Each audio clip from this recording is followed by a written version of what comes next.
자, 시작하겠습니다.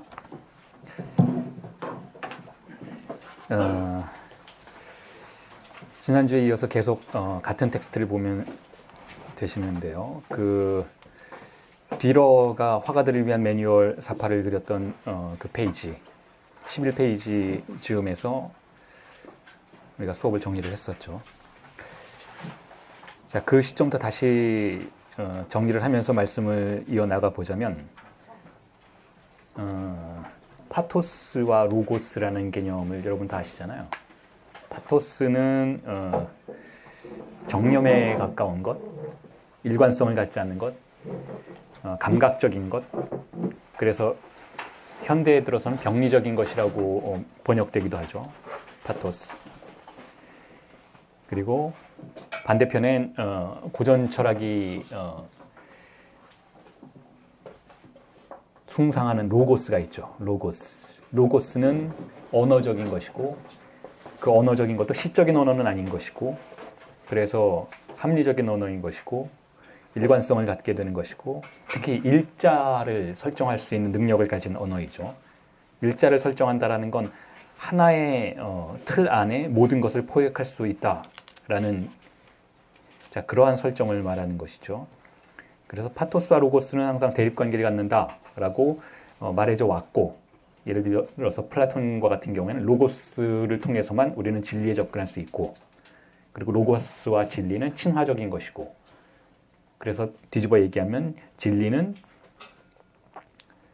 로고스의 끝자락에 존재하는 것이다 라고 이야기하면서 파토스를 배격했던 것이고, 고전 철학이 대체로 아주 기본적인 논점만 따지고 보자면 그런 대립관계를 가지고 있는 것이죠.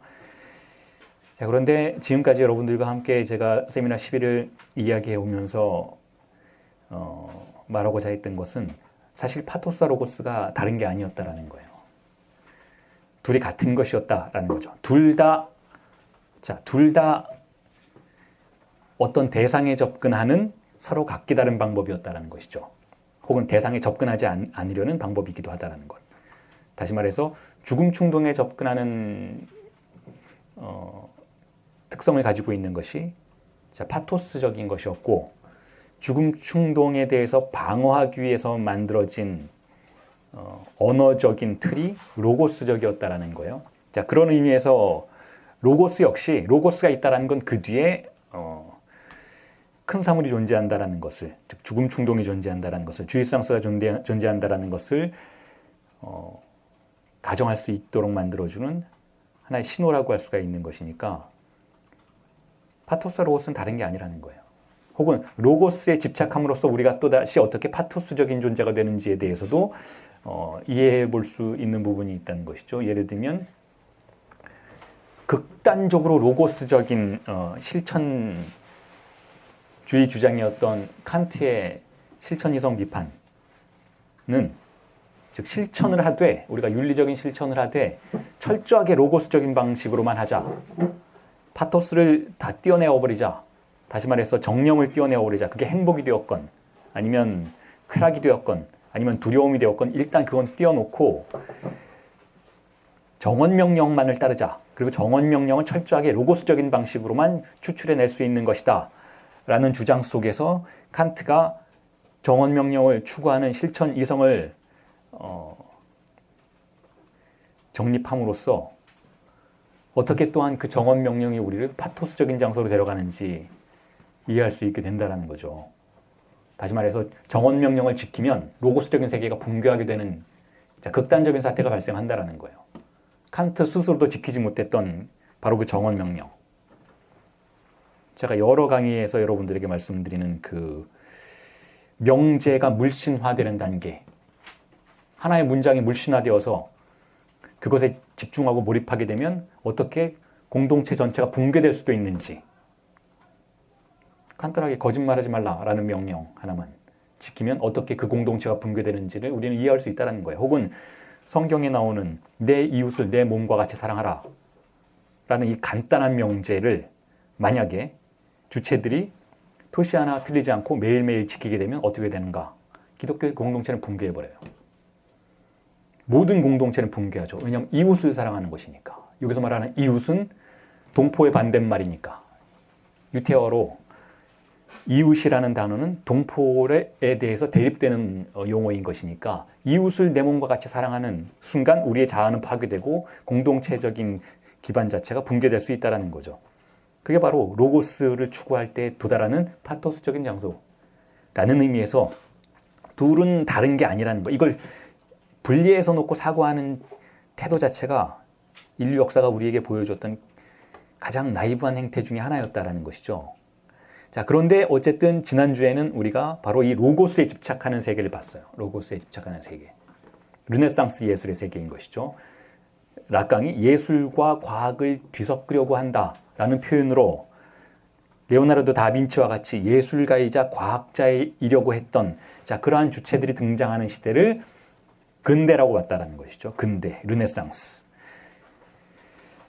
자, 근데 이 부분에 대해서도 여러분들 제가 지난주에는 말씀을 드리지 않았지만 이 부분에 대해서도 어떻게 르네상스 예술이 극단적으로 추구되면 파토스적인 장소에 도달할 수 있게 되는지를 미술의 역사를 통해서 이해해 보실 수 있어요. 오늘 미술의 역사에 대한 이야기를 꽤 많이 할 텐데 자, 이 부분에 대해서 헬 포스터라고 하는 락강주의 미학 비평가가 미술 비평가가 실제의 귀환이라는 텍스트에서 우리나라에 번역되어 나온 그 텍스트에서 어떻게 원근법이 극단적으로 강조될 때 오히려 리얼리티가 파괴되는지를 보여주는 작품들을 다수 소개하죠. 그게 바로 하이퍼 리얼리즘의 세계예요. 그러니까 리얼리즘이 여기서 말하는 리얼리즘이라는 것은 로고스적인 세계예요. 리얼리즘. 우리가 미술사 내부에서 리얼리즘이라고 부른 것은 그러니까 우리에게 현실처럼 보인다라는 것은 실제 그 자체를 드러내기보다는 우리가 현실처럼 본다, 우리가 현실처럼 느낄 수 있는 요소들을 통해서만 세상을 바라보려는 태도를 리얼리즘이라고 부를 수 있다는 것이죠. 그래서 리얼리티라는 것은 가장 가상적인 태도라고 볼 수가 있다는 거예요. 그게 리얼리즘의 본질이에요. 미술사에서 혹은 그게 어떤 뭐 미술이건 뭐 과학주의건 뭐 여러 문학이건 어떤 종류의 역사적 흐름이건 우리가 리얼리즘이라고 부르는 순간 우리는 극단적인 순진함의 상태에 빠지게 된다는 거죠. 우리가 리얼리즘이라고 보기 위해서는 어떻게 해야 되냐? 모두가 그걸 그렇게 봐야 돼요. 그게 리얼리즘의 특질이죠. 나만 그렇게 보이면 그건 리얼리즘이 아닌 거예요. 모두에게 동일한 방식으로 보이는 걸 우리는 리얼리즘이라고 본다는 거죠. 보편적인 방식으로 우리에게 찾아오는 이미지를 리얼리티라고 본다면 도대체 어떻게 하나의 이미지가 그 모든 사람에게 동일한 방식으로 드러날 수 있는가? 그러기 위해서는 모든 사람이 동일한 방식으로 무언가에 지배될 수 있어야 한다는 것이고 그러한 조건 속에서만 우리는 그것을 동일하게 리얼리티로 보게 된다는 의미에서 리얼리티라는 것은 극단적인 환영이라고 볼 수가 있는 것이죠. 어떤 종류의 극단적인 환영이냐면 자기 자신의 환영성을 철저하게 억압할 수 있는 능력을 가진 그러한 사태만이 리얼리티라고 볼 수가 있다면 자, 그러한 리얼리티가 어떻게 붕괴되는지를 하이퍼 리얼리스트들이 보여줬다는 거예요. 1980년대에 등장했던 예술가들이 어떻게 보여줬는가 하면 리얼리티의 조건들을 강화시키는 거예요. 원근법을 철저하게 지켜내는 것. 리얼리티가 점점 더 많은 무게를, 더 강한 무게를 갖도록 만드는 자, 그러한 절차 속에서 내부로부터 리얼리티가 붕괴하도록 만들어 내는 것. 자, 이게 리얼리즘의 본질이라는 것이죠. 그리고 이것을 붕괴시키는 본질이기도 하다라는 것이니까 리얼리즘의 토대는 일관된 언어라고 한다면, 일관된 보편성의 언어라고 한다면 칸트가 그토록 희망을 걸었던 바로 그 이성적 언어라고 한다면, 그 로고스라고 한다면 그 로고스는 무게를 더하는 순간 파토스적인 영역으로 간단하게 밀려나 버릴 수 있다는 것을 이해해 볼 수 있다는 거예요. 자, 그래서 우리는 그런 방식으로 르네상스를 이해해 볼 수 있다는 것이죠. 르네상스가 어떻게 근본적으로 매너리즘을 내재할 수밖에 없는지. 매너리즘은 파토스적인 세계죠.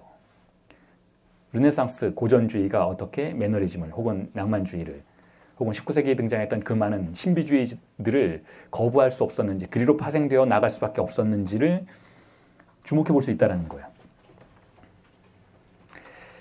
자, 그래서 그에 대해서 이야기하고 그런 것들을 더욱더 강화시키기 위해서 즉 우리가 눈으로 보는 세계의 리얼리티가 무엇인지를 락강이 설명해주고 강조하기 위해서 디드로의 서신, 맹인, 눈이 보이는 사람들을 위해 쓴 맹인에 대한 서신, 서한이라는 텍스트를 간단하게 언급하죠. 거기서 락강이 주목하는 것은 이런 거예요. 맹인 또한 시각의 기하 광학적 공간을 완벽하게 재구성하고 상상할 수 있다는 거예요. 그 얘기는 뒤집어 얘기하면 우리 모두가 무언가를 본다면 우리는 보는 게 아니라 읽고 있다는 것이죠. 우리도 맹인이라는 거예요. 맹인과 우리가 다를 바가 없다는 거죠. 여러분 최근에 어떤 과학의 발전 중에 이런 분야가 주목을 끌고 있잖아요. 예를 들어서 맹인인데 무언가를 볼 수 있도록 만들어주는 그런 연구가 벌어지고 있죠. 자, 맹인이 어떻게 무언가를 볼 수 있게 하는가? 그 시지각과 뇌의 신호를 보내는 부분에 좌표들을 삽입하는 거예요. 좌표들을 삽입해서 어떤 좌표에 어떤 크기의 물체가 존재한다는 것을 뇌가 지각할 수 있게 해주면 눈을 정상적으로 볼 수 있는 사람들과 동일한 지각을 가질 수 있다. 자, 그러한 연구들이 진행되고 있는 건 역시 지금 디드로가 말했던 것과 락강이 주목했던 것과 같은 부분을 가리키고 있다는 것이죠. 자, 우리는 보는 것이 아니라 읽고 있다는 것, 좌표를 읽고 있다는 거죠. 우리가 본다라는 개념은 엄밀한 의미에서 사물을 보는 지각의 행동이기보다는, 즉 파토스적인 행동이기보다는 로고스적인 행동이라는 거예요. 좌표를 측정한다는 거죠. 우리 모두가 맹인이라는 거예요.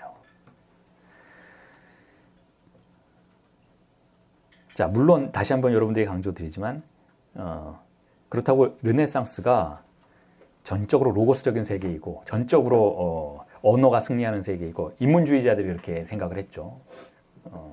유럽의 인문주의, 특히 프랑스의 인문주의자들이 백과전서 학파들이 그런 생각을 했던 거죠. 언어가 세상을 지배한다. 합리적인 언어가 세계를 지배할 수 있다. 라고는 생각을 했지만 실질적으로 그게 언제나 승리한 것도 아니고 르네상스만큼이나 또한 신비주의가 판을 쳤던 시기도 없었다는 거예요. 신비주의라는 것은 예를 들면 조금 전에 말씀드렸던 레오나르도 다빈치와 같이 과학과 예술을 뒤섞고 예술의 영역, 파토스의 영역을 언어로 지배하려고 했던 그러한 위대한 르네상스의 장인조차도 자신의 작품이 언어에 완전히 사로잡히거나 좌표화되는 것을 원하지 않았다는 거죠. 그래서 다빈치가 어떻게 자신의 작품을 신비화하는 그러한 일종의 덫을 설치했는지 우리가 다 알고 있고 그것 때문에 우리는 다빈치에 매혹된다라는 거예요. 모나리자와 같은 작품들을 보면 혹은 그 외 다른 모든 다빈치의 인물들을 보면은 우리가 언어로 접근할 수 없는 부분이 분명히 존재한다라는 걸 알게 돼요. 예를 들면 성별, 남자인지 여자인지를 모호하게 만드는 묘사들, 동시에 배경과 외곽선을 뒤섞는 그 스푸마토 기법들, 그리고 동시에 여러 가지 애매모호함을, 즉 의미로부터 빠져나가는 부분들을 의도적으로 설치하는 방식으로 자신의 작품을 영원히 상식의 차원에서 해석될 수 없는 것으로 만드는 그러한 의지들이 다빈치 작품 속에 곳곳에서 발견된다는 것은 다빈치가 르네상스의 정점에서 로고스를 받아들인 존재임에도 불구하고 로고스의 본질을 알고 있었다는 거죠. 로고스의 본질은 선명함인데 그 선명함이 우리에게 다가오는 순간 작품은 상식의 차원으로 떨어져 버린다는 것이니까 그것을 빠져나가는 부분들을 항상 설치하려고 했고 그것을 예술의 본질이라고 봤다는 거예요. 즉 파토스적인 영역으로 우리를 데려가는 것이 예술의 본질이라는 것이죠. 오늘 수업은 말미에 그러한 부분들을 어떻게 그게 히스테리적인지 강박증적인지 성도착적인지 정신병적 범주에 속하는지 예술의 여러 가지 다양한 범주들을 다시 한번 설명드리겠지만 다빈치의 경우에는 표면적으로는 강박증적 태도를 보이는 것처럼 보이지만 궁극적으로는 히스테리적인 주체이고 나아가서는 성도착적 주체라고 볼 수가 있다는 거죠. 자, 그 부분은 오늘 수업 말미에 말씀을 드릴게요. 자, 다시 인용문을 제가 읽어보면 136페이지에 락강 이렇게 이야기하죠. 기하광학적 원근법에서 관건은 시각이 아니라 공간의 좌표화일 뿐이다. 자, 이게 결론이에요. 회화에서 기하광학적인 원근법을 사용할 때 이건 마사치오에 의해서 시작되어서 디로와 같은 화가들에 의해서 더욱더 정교한 방식으로 완성된 회화의 기법이죠. 자, 이러한 기하광학적 원근법이라는 것은 대상을 그 이미지를 수용하는 그러한 테크닉이기보다는 공간을 좌표화시키는, 공간을 좌표화시키는 그러한 전략이라는 거예요.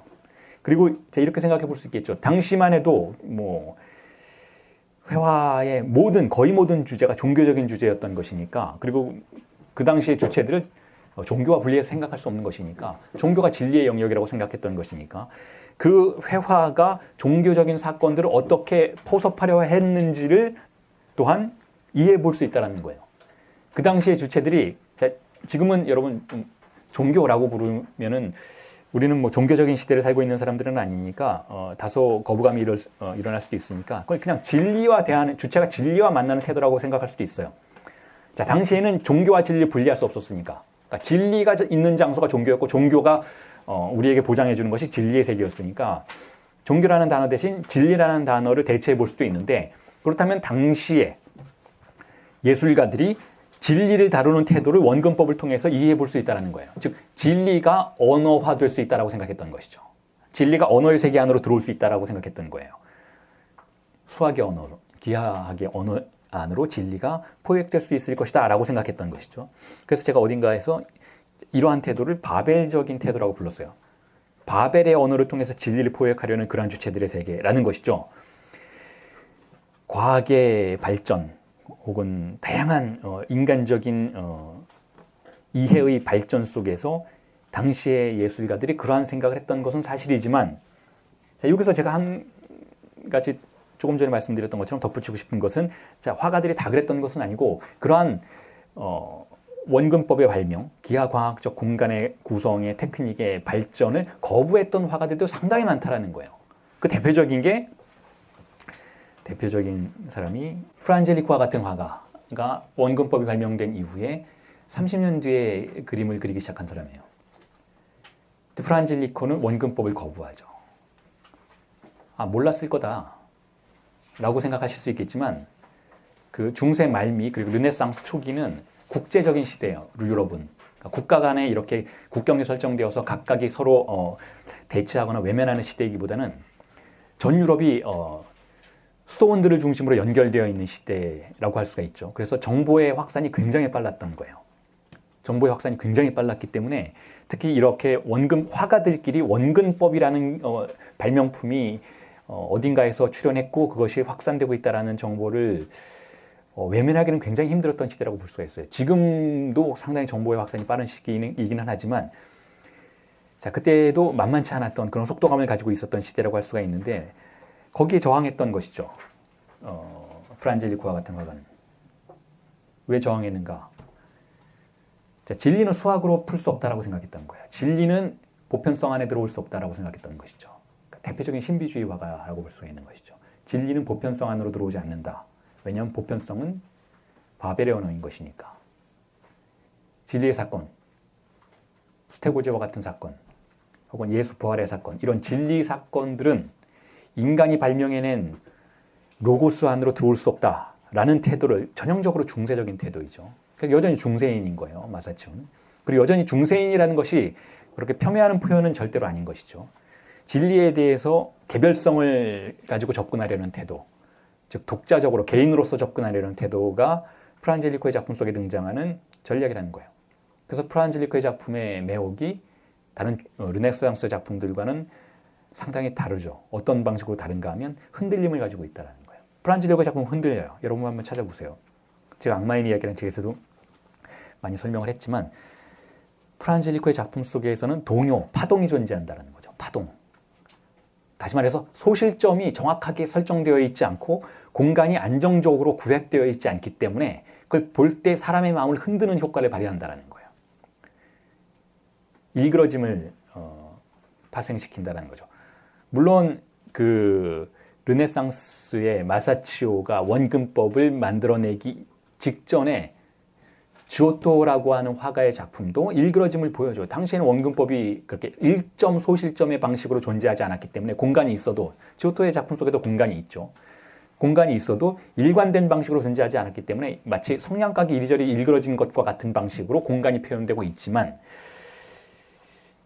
자, 프란젤리코의 작품은 이미 원근법을 경험한 세대인 거예요. 그리고 프란젤리코의 작품은 그 원근법에 대한 하나의 응답이라고 볼 수가 있는 것이죠. 다시 말해서 원근법을 몰랐기 때문에 혹은 원근법의 발명 이전에 존재했기 때문에 공간이 일그러지는 것과 원근법을 알고 있는 상태에서 공간을 흔들게 만드는 것은 다른 이야기가 될 수 있다는 것이죠. 자, 그게 프란젤리코 작품의 중세적 태도라고 볼 수가 있어요. 일자에 저항하는 태도, 일관성에 저항하는 태도. 왜냐하면 신은 일관성에 존재하지 않으니까. 진리는 일관성이라는 틀을 통해서 우리에게 찾아오는 것이 아니니까. 다시 말해서 아버지의 이름에 의해서 강제되는 방식으로 진리는 우리를 찾아오지 않는다라는 거예요. 그래서 프란젤리코의 작품이 증상적이라고 볼 수가 있는 것이죠. 증상적. 자, 그리고 나서 다시 본론으로 들어가면요. 지금까지의 내용들은 이렇게 정리가 돼요. 지금 우리가 눈에 관련된 이야기하고 있는 것이잖아요. 눈에 관련된 이야기. 다음 주에는 아마 여러분들에게 새로운 텍스트가 나가고 8강에 대한 강의에 들어갈 텐데 8강은 주로 시작 부분에서는 눈의 이야기를 해요. 우리의 눈은 뭔가? 눈이라는 기관은 무엇인가? 자, 지금 우리가 지금까지 살펴보았던 것이 바로 이 눈에 관련된 이야기들을 했던 거예요. 어떤 의미에서 본다면. 우린 눈으로 뭘 하는가? 눈이라는 기관은 왜 등장했는가? 지금까지 우리가 회화를 통해서 알아봤던 이 다양한 사례들은 눈에 관련된 가장 본질적인 부분을 억압하고 있다는 거예요. 억압하고 있다. 눈에 관련된 가장 본질적인 감각을 억압하고 있다는 것이죠. 그렇게 함으로써 이미지의 세계를 좌표들의 장으로 대체하는 아버지의 권력을 보여주는 그러한 논리를 구성하고 있다는 거예요. 다시 말해서 지금 우리가 눈을 통해서 무언가를 하기보다는 좌표들을 통해서 아버지의 권력 안으로 흡수되는 그러한 사태들을 시각장애라고 부를 수밖에 없다는 것이죠. 그리고 왜 이러한 사태들이 벌어지는가에 대해서 락강이 문득 결여와 남근이라는 개념을 불러와요. 결여와 남근이라는 개념. 결여와 남근이라는 개념을 불러와서 이제까지의 외상에 관련된, 지금까지 우리가 외상에 관련되어서 이야기를 해본 것이잖아요. 자, 원근법은 강력한 외상이다. 다시 한번 여러분들에게 강조드릴게요. 모든 건 외상인데 지난주에 말씀드렸죠. 모든 건 외상이라는 것은 모든 이미지는 어떤 특정한 관점을 설정해야만 보여진다는 거예요. 그런데 그 중에서 원근법이라는 것이 우리에게 알려주는 것은 하나의 관점만을 허용하는 태도라는 것이죠. 하나의 관점, 즉 일자의 관점만을 허용하는 태도라는 그러한 의미에서 원근법의 세계는 아버지의 세계라고 은유해 볼 수 있다는 것이죠. 원근법은. 자, 그런데 그러한 외상의 세계가 일관성을 구성해 내기 이전에는 어떤 일이 있었는가? 자, 이런 질문을 던져볼 수가 있어요. 혹은 왜 그러한 강력한 일자의 원근법에 우리는 우리 스스로를, 우리의 존재를 그토록 쉽사리 내어주는가? 아주 기쁘게, 기꺼이 내어주는가? 이런 질문을 던져볼 수가 있다는 것이죠. 무엇을 위해서, 무엇을 탐닉하기 위해서 우리는 세상을 모두가 바라보는 방식대로 보려고 하는가? 자, 이러한 질문을 던져볼 수가 있다는 거예요. 우리는 왜 그토록 종속적인가? 우리는 왜 그렇게 일자의 세계 안으로 들어가려고 하는가? 하나의 관점을 통해서 우리가 모두가 고정관념이라고 부르는 거대한 권력의 그림자 밑으로 들어가서 쉬려고 하는가? 왜 그러는가? 자, 그런 질문들을 던져본다면 그 배후에 이러한 대답이 가능할 수 있다는 거예요. 왜냐하면 우리의 세계는 결여된 세계이니까. 우리에게 무언가가 부족하기 때문에 그 부족한 것을 찾기 위해서 그것을 우리에게 줄 것만 같은 권력에 의존하는 것은 아닐까? 왜 우리는 이 눈속임이라는 세계 안으로 들어가는가? 눈속임, 트롬플로이라고 하죠, 프랑스어로. 이게 미술사 용어이기도 해요. 외상이, 이 아나모포시스라는 게 대표적인 트롬플로이, 눈속임이라는 게임의 한 유형이라고 할 수가 있죠.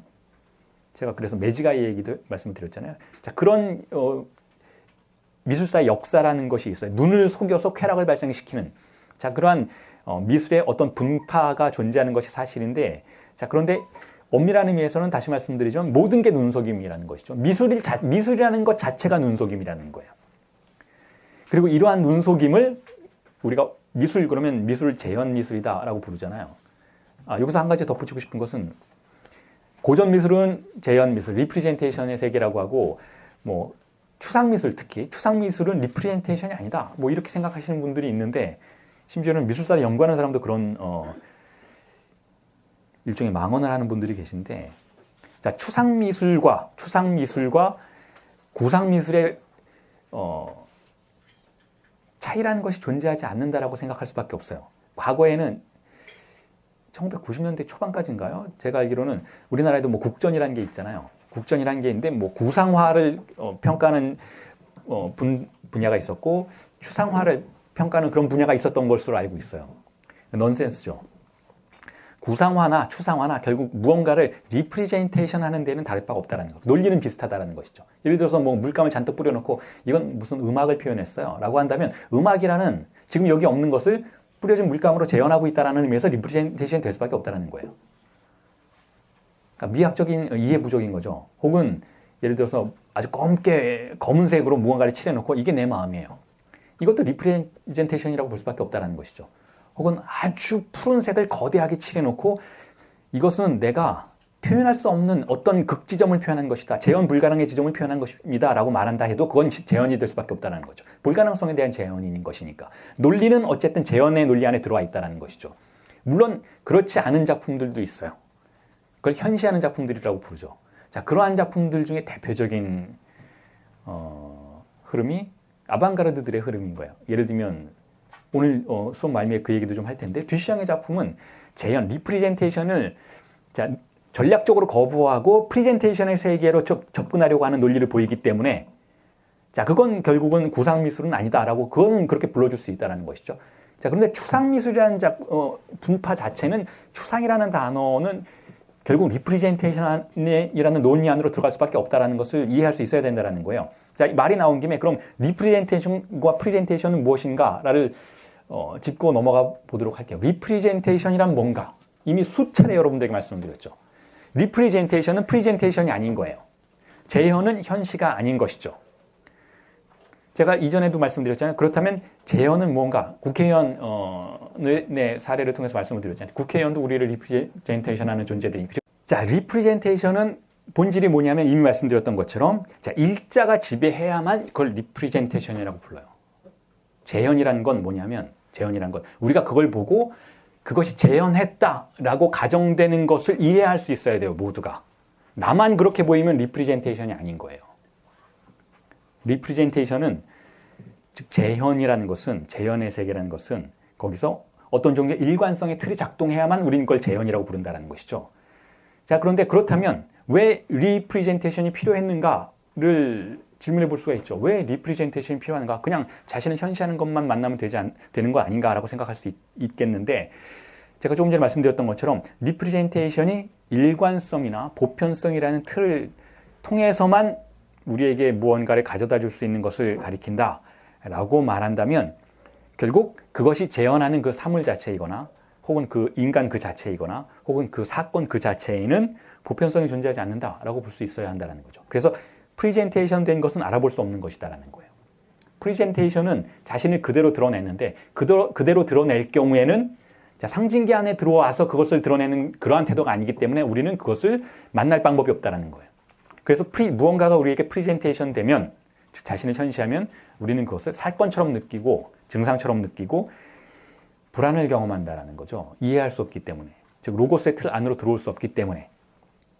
그래서 프레젠테이션과 리프레젠테이션은 그러한 방식으로 대립한다라는 거죠. 즉 프레젠테이션은 리프레젠테이션의 세계에 의해서 억압된다라는 거예요. 어떤 의미에서는.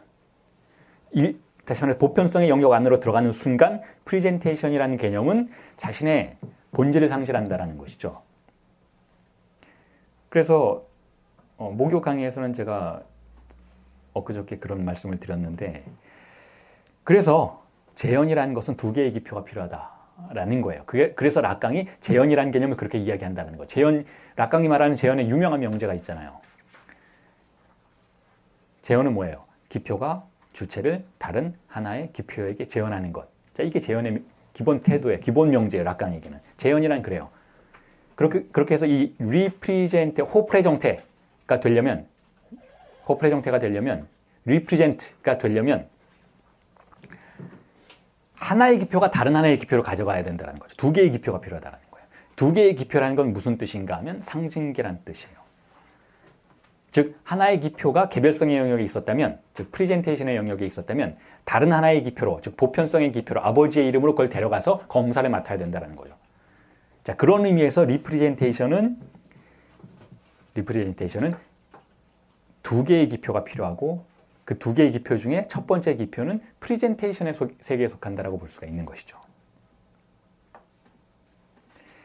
자, 그렇게 될 때 리프레젠테이션 되면 락강이 또한 상징화되면 어떻게 되나? 로고스의 세계가 지배하면, 즉 기하 광학적 언어가 작품을 지배하면 어떻게 되나요? 소외돼요. 그걸 거세라고 부르는 거예요. 소외된다는 건 무슨 뜻인가요? 주익상스가 없다라는 것이죠. 언어만 있고 주익상스가 없다라는 거예요. 거세된 세계가 등장하는 것이죠.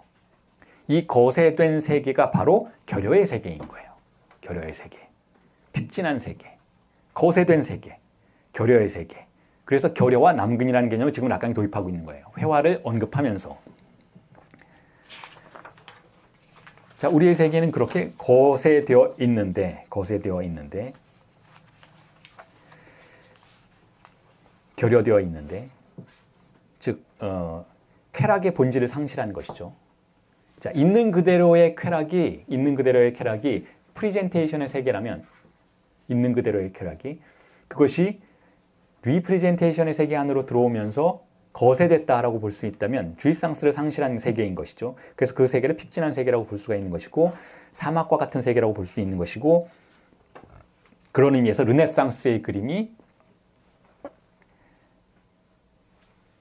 그러한 방식으로 거세된 세계라고 볼 수가 있어요. 거세된 이미지의 세계, 소외된 세계. 그리고 자, 그 그림을 주목해 보세요. 한스 홀바인의 그 그림에 등장하는 바로 이 이미지가 락강이 이야기하는 소외의 장소인 거예요. 자, 홀바인의 이 작품, 대사들의 작품은 온갖 종류의 좋다는 것은 그 시기가 발명해내었고, 그 시기의 정치, 과학, 예술, 온갖 인간의 능력이, 인문주의적인 능력들이 발명해낸 그 사물들을 제시하고, 거기에 그렇죠, 팔루스를 자랑하는, 내가 인간이 도달한 모든 종류의 쾌락을 가질 수 있다라고 그런 방식으로 주장하는 이미지들의 두 인물을 기입해 넣은 그런 작품이잖아요. 자, 이 작품인데도 불구하고, 그러한 세계인데도 불구하고, 즉 상징화가 극점에 달한 세계인데도 불구하고, 그럼에도 불구하고 이 세계는 소외된 세계라는 거예요. 그게 락강의 의도라는 거죠. 이 작품을 설정한 의도 자체가 그렇다라는 거죠. 물론 이 작품 제가 이미 말씀드렸지만 처음이 아니에요. 이걸 다룬 것은 세미나 7에서도 이미 상당 부분 언급을 했던 그러한 작품인데, 자, 이 세계는 거세된 세계라고 볼 수가밖에 없다라는 거죠. 거세된 세계, 상징화된 세계. 자, 그런데 제가 이전부터 수차례 말씀드렸듯이 거세는 완전하게 일어나질 않아요. 상징화는 스스로 이미 내부의 불완전성을 소유하고 있어요. 상징화하는 기능을 하는 기표들의 세계는, 즉 상징계는 스스로가 전체를 커버할 수가 없다는 거예요. 그래서 기표를 락강이 비전체라고 부르죠. 기표를 비전체라고 불러요. 비전체. 빠뚜라고 부르죠. 르시니피형의 빠뚜라고 부르죠. 기표의 세계는 비전체인 것이죠. 그 언어가 아무리 아주 협소한 차원에서 말씀을 드리자면, 아무리 나의 신체를 지배하려고 해도, 나의 신체를 모든 걸 장악해서 나를 소유하려고 해도, 타자의 언어가, 당신의 언어가 나를 아무리 장악하고 소유하고 진정시키려고 해도 진정되지 않는 무언가가 있다라는 거예요. 르네상스가 아무리 인문주의적인 언어로 이미지를 통제하려고 해도, 혹은 현재의 세계는, 현재의 세계를 바디우가 고전주의적 자본주의의 세계, 혹은 자본주의적 고전주의라고 부르죠. 우리가 살고 있는 세계가. 이 세계가 상품 자본주의의 언어로, 즉 가격의 언어로 우리의 존재를 아무리 통제하려고 해도 통제되지 않는 부분들이 존재한다는 거예요. 통제되지 않는 부분들이. 그렇잖아요, 여러분. 실용주의의 세계잖아요. 지금 우리가 살고 있는 세계가 실용주의의 세계. 우리가 살고 있는 세계는 이제는 가격을 알 수 없는 사태들이 거의 존재하지 않아요. 가격. 어떤 행동을 해도 우리는 그게 얼마짜리인지를 알 수 있는 세계를 살고 있죠. 예를 들어서 누군가가 한 남자가 기괴한 옷을 입고 걸그룹을 너무 좋아해서 걸그룹 춤을 춘다고 쳐보세요. 미친 짓이잖아요. 근데 그 미친 짓에도 가격이 있어요. 유튜브에서 몇 명이 그 미친 이미지를 팔로우하느냐에 따라서 굉장히 높은 가격이 되기도 하고 낮은 가격이 되기도 하죠. 어떤 할머니가 요리를 하는 것도 자 가격이 매겨지기 시작해요. 돈이 되는 거예요. 이제부터는 할머니가 소녀딸이 사다 준 화장품으로 화장을 하기 시작해도 자 그 무의미한 행동, 다시 말해서 무의미하다는 것은 가치가 없다는 뜻이 아니고 아주 개별적이고 개인적인 영역에 속했던 그 행동 자체도 자 상품 자본주의에 의해서 철저하게 좌표화될 수 있는 세계를 살고 있다는 거죠. 아주 정교하게 모든 것을 우리는 좌표화시킬 수가 있어요. 좌표화시킬 수가 있어요. 아주 정교하게. 자, 그런 세계를 살고 있다는 거죠. 모든 것이 우리를 감시하고 모든 것이 우리의 행동을 측정하고 가격을 매기고 상품화시키고 좌표화시키고 우리가 어디에 있는지 그렇잖아요. 스마트폰 들고 다니면 우리가 어디에 있었는지 어디서 통화를 했는지 다 알 수 있는 세계이고 얼마만큼 통화를 했는지 누구와 했는지 모든 걸 다 알 수 있는 세계이고 심지어는 어떤 범죄 용의자가 된다면 내가 거짓을 생각했는지 아닌지까지 측정을 할 수 있다라고 생각할 수 있게 만드는 자 그러한 세계를 살고 있음에도 불구하고 빠져나가는 게 있다는 거예요. 제가 항상 말씀드리는 건 이 자리에 있는 여러분들의 욕망은 측정이 불가능해요. 왜 토요일 아침에 여기에 앉아 있는지 알기가 굉장히 힘들어요. 저도 이해하기가 굉장히 힘든 거예요. 저야 이게 제 직업이니까 한다고 쳐실 수 있겠지만 여러분들이 이 자리에 왜 앉아 있을까요? 가격을 매길 수가 없잖아요.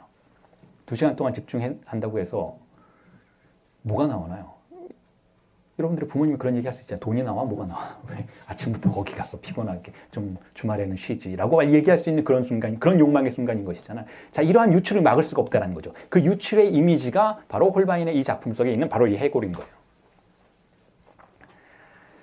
아무리 르네상스의 로고스적인 권력이 아버지의 일자 권력이 모든 걸 통제하려고 해도 자, 통제되지 않고 그 표면을 떠다니는 증상적인 유령을, 죽음의 유령을 막을 수가 없다는 거예요. 자, 재현의 권력이 모든 것을 재현할 수 있다. 자, 모든 것을 재현할 수 있다. 자, 이게 어떤 의미에서는 강박증적 인간의 모토예요, 여러분. 르네상스 시기부터 이미 그러한 태도들을 보여왔어요. 모든 것은 재현 가능하다라는 건 모든 것은 표현 가능하다라는 거예요. 모두가 이해할 수 있을 정도로 표현 가능하다라는 것이죠. 그래서 탐사를 하기 시작했잖아요. 배를 타고 바다를 건너서 아메리카 대륙으로 가고 열대의 섬들로 가서 자, 저들의 문명이 우리와 얼마만큼 다른지 측정 가능하다라는 거예요. 얼마만큼 야만인인지 측정 가능할 수 있다라는 생각 속에서 전 세계를 탐사하고 지금은 화성을 탐사하고 은하계를 탐사하고 은하계 외부를 탐사하고 하는 것이죠. 블랙홀을 탐사하고 모든 것이 측정 가능하다라는 태도인 거예요. 측정 가능할 수 있어야만 한다라는 것이죠. 측정 불가능한 무언가가 거기에 존재하는 것을 참을 수 없어 하는 태도. 이게 강박증의 태도인 거예요. 이건 굳이 유럽인들의 태도만은 아니에요. 우리 모두의 태도인 것이죠. 인간의 태도인 것. 방어적인 태도인 것이죠. 자, 그러한 세계를 삶에도 불구하고 측정 불가능한 것들은 우리를 아주 가까운 장소에서 찾아온다라는 것이고 그게 바로 증상이라는 거예요. 그게 락강이 말하는 증상의 가치예요. 우리를 찾아오는 증상. 우리를 찾아오는 꿈들, 불안들, 충동들, 우리를 흔드는 무언가. 평상시 같았으면은 일반적인 상태에서는 그런 것들을 가치평가절하하고 외면하고 별거 아닌 것으로 간주하고 혹은 제거해야만 하는 것으로 간주하는 것이 일반적인 의학의 태도였다면 락강은 뒤집어 생각하는 거예요. 자, 그게 가장 중요한 사건들이라는 것이죠. 그때 경험했던 그 불안, 그 꿈, 그 이해할 수 없는 꿈, 그 흔들림들, 그 파동들이 오히려 그 사람의 인생에서 가장 진실한 순간이었다라고 락강이 주장하려고 하는 거예요. 특히 세미나 11의 이 시점부터 더욱더 그러한 경향들을 보이기 시작하는 것이죠. 자, 그런데 그 해골은 여러분, 그 해골은 해골 얘기 나왔으니까 지난 목요일 날 말씀드렸던 걸 여러분들에게도 이야기해드리고 싶은데, 해골 얘기 나왔으니까 이 해골에 관련된 작품 하나를 소개하지 않을 수가 없겠는데요. 데미안 허스트의 다이아몬드 해골이라는 작품이 있어요. 어쨌든 해골 바가지에다가 사람 해골이요. 실제 사람 해골에다가 데미안 허스트가 사람 해골을 잘 쓰죠. 실제 사람 해골에다가 다이아몬드를 엄청나게 많이 박아놨어요. 엄청나게 비싼 다이아몬드를 박아놨죠. 그러니까 데미안 허스트의 전략은 항상 똑같아요. 항상 똑같아서 상당히 지루하긴 한데, 그래도 어쨌든 저같이 이렇게 강의하는 사람한테는 편리한 자료로 제공될 수가 있어서 좋기도 할 면이 있는데요. 항상 똑같아요. 뭐냐? 상징화될 수 없는 걸 드러내는 거예요. 아주 간단해요. 자, 제가 목요일 강의에서도 말씀을 드렸지만 미학자들을 믿지 말라는 거예요. 미학자들이 하는 얘기를. 뭐 저도 일부분은 미학자이기는 하지만 미학자들이 이런 얘기 하잖아요. 문화다원주의. 각각의 작품은 다 각각의 작품의 가치가 있으니까 줄을 세울 수가 없다. 어떤 게 더 좋고 어떤 게 더 나쁘다. 이런 얘기를 할 수가 없다, 이제는.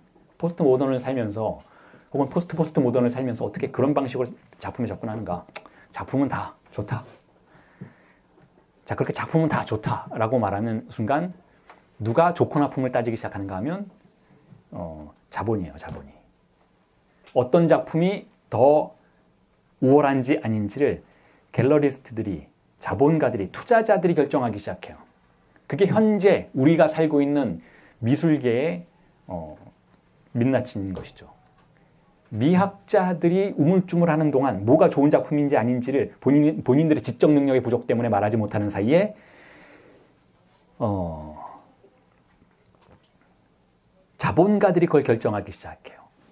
그러니까 투자하기 좋은 작품에는 작품의 가치가 부여되기 시작하고, 그렇지 않은 작품들은 어쨌든 뭐 여러 가지 방식으로 이 상품 자본주의가 작품의 상징화에 적극적으로 참여하기 시작하는 시대가 됐다는 것이죠. 근데 제 입장은 좀 다르다라고 목요일 강의에서도 말씀을 드렸는데, 저는 그렇게 생각하지 않아요. 좋은 작품이 분명히 있고 좋지 않은 작품이 분명히 있어요. 근데 과거처럼 고전주의적인 방식으로 진리에 어떤 게 더 많이 접근했는가, 그렇지 않은가로 볼 수는 없는 거죠. 어떤 작품이 더 좋은가 하면 굉장히 간단해요. 저의 이론은 공백에 더 강력하게 접근한 작품이 더 좋은 작품이라는 거예요. 그게 뒷시장이 우리에게 알려준 교훈이라는 것이에요. 새로운 미술을 열었던 뒷시장이 우리에게 알려준 것은 이제부터는 어떤 경쟁이 될 것인가 하면 누가 우리를 더 공백에 가까이 데려갈 수 있는 능력을 가진 것인가가 작품의 능력을, 가치를 결정하는 세계가 될 거다라는 거예요. 여기서 능력이라는 건 매혹을 말해요. 누가 더 매혹적으로 우리를 공백에 데려갈 것인가. 데미안 허스트의 작품이 그러한 경향이 있었던 건 사실이고, 그런 의미에서 데미안 허스트가 위대한 예술가로 불리는 것에는 별로 이견이 없다라고 저는 말씀을 드릴 수가 있어요. 데미안 허스트는 우리를 어떻게 공백에 데려가는가. 상징화할 수 없는 지점들을 교묘하게 드러내는 방식으로 그렇게 한다는 것이죠. 예를 들면 이 해골은 자, 어떻게 기능하는가 하면 전형적으로 자본주의적 미술시장에 응답하는 해골이에요. 자, 봐라. 나의 가격이 얼마인지 맞춰봐라 라고 말하는 작품이에요. 얼마일까요, 이 해골은? 엄청나게 비싼데 얼마인지 그 가격을 설정하기가 거의 불가능해요. 일단 첫 번째로 작품이 좋아서 가격이 높은 것인지 다이아몬드 때문에 작품의 가격이 높은 것인지를 알 수가 없어요. 판단하기가 불가능해요. 이게 다이아몬드 때문에 작품이 그토록 거대한 어마어마한 가격이 매겨진 것인지 아니면 작품 자체가 좋아서 그런 것인지를 판단하기 힘들어요. 그럼 이렇게 얘기할 수 있겠죠. 그렇다면 다이아몬드를 일단 세서 그 다이아몬드 가격을 빼고 나머지 작품의 가격을 산출해내면 자, 그것은 그 가치를 이해해 볼 수 있는 척도가 되지 않겠는가라고 누군가가 얘기한다면 순진한 생각이죠. 다이아몬드 시세가 거의 시간 단위로 변화하고 있어요. 자, 그렇기 때문에 이 작품의 가격을 측정하는 것은 불가능하다는 거. 이 측정 불가능성이 데미안 허스트에게는 영원한 테마인 거예요. 동일한 작품 중에 하나가, 동일한 전략을 가지고 있는 작품들 중에 하나가 굉장히 많은 작품들이죠. 동물의 시신을 어떤 특정한 용액에 담아서 전시하는 그 어떤 어항 같은 장소에 집어넣어서 전시하는 자, 그런 작품들인데 뭐 상어도 있고 뭐 양도 있고 돌연변이 양도 있고 뭐 이런 것들이 있잖아요. 자, 그런 작품들 집어넣어서 전시하는 그 작품들의 특성도 비슷한 전략을 취해요. 그 작품의 보존 용액이 보존 영역이 불완전해요. 그러니까 보존 영역이라는 건 엄밀하게 말한다면 상징계를 의미하죠. 무언가를 보존한다라는 것은 우리에게 상징계적인 특징을 가진다라고 볼 수가 있어요. 그리고 보존 용역 자체가 결국은 화학 공식에 의해서 작동하는 것이니까.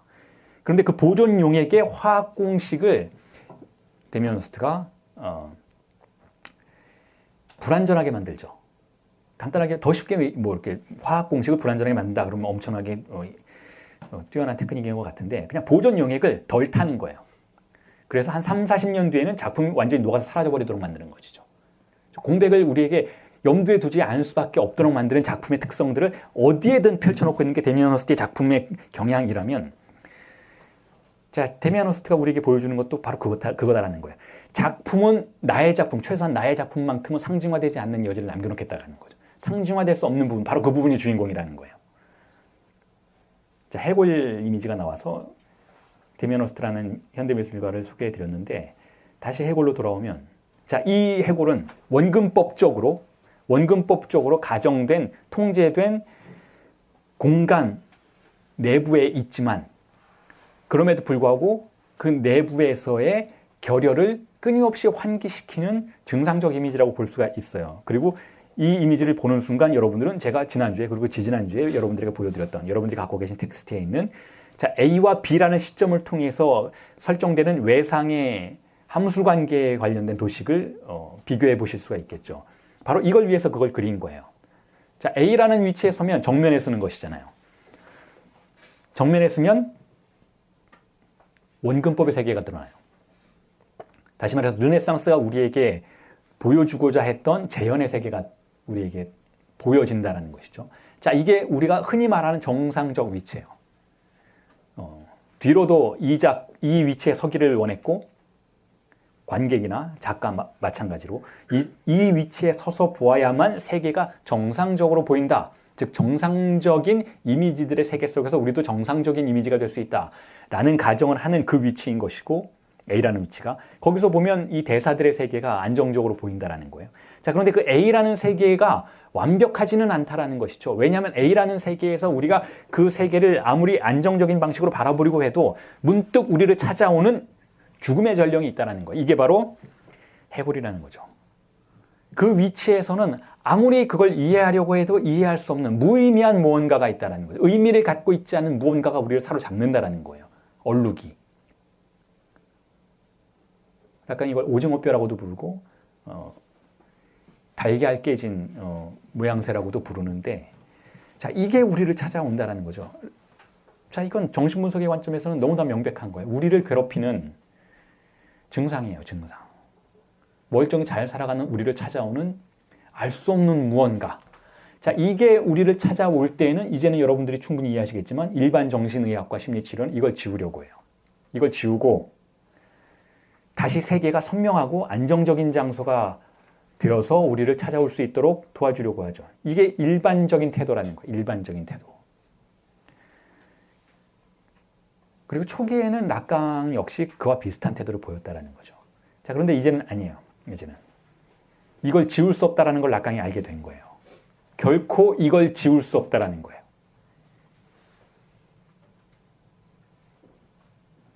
왜냐하면 재현의 세계는 억압의 세계인 것인데 증상의 규정 자체가 무엇인가 하면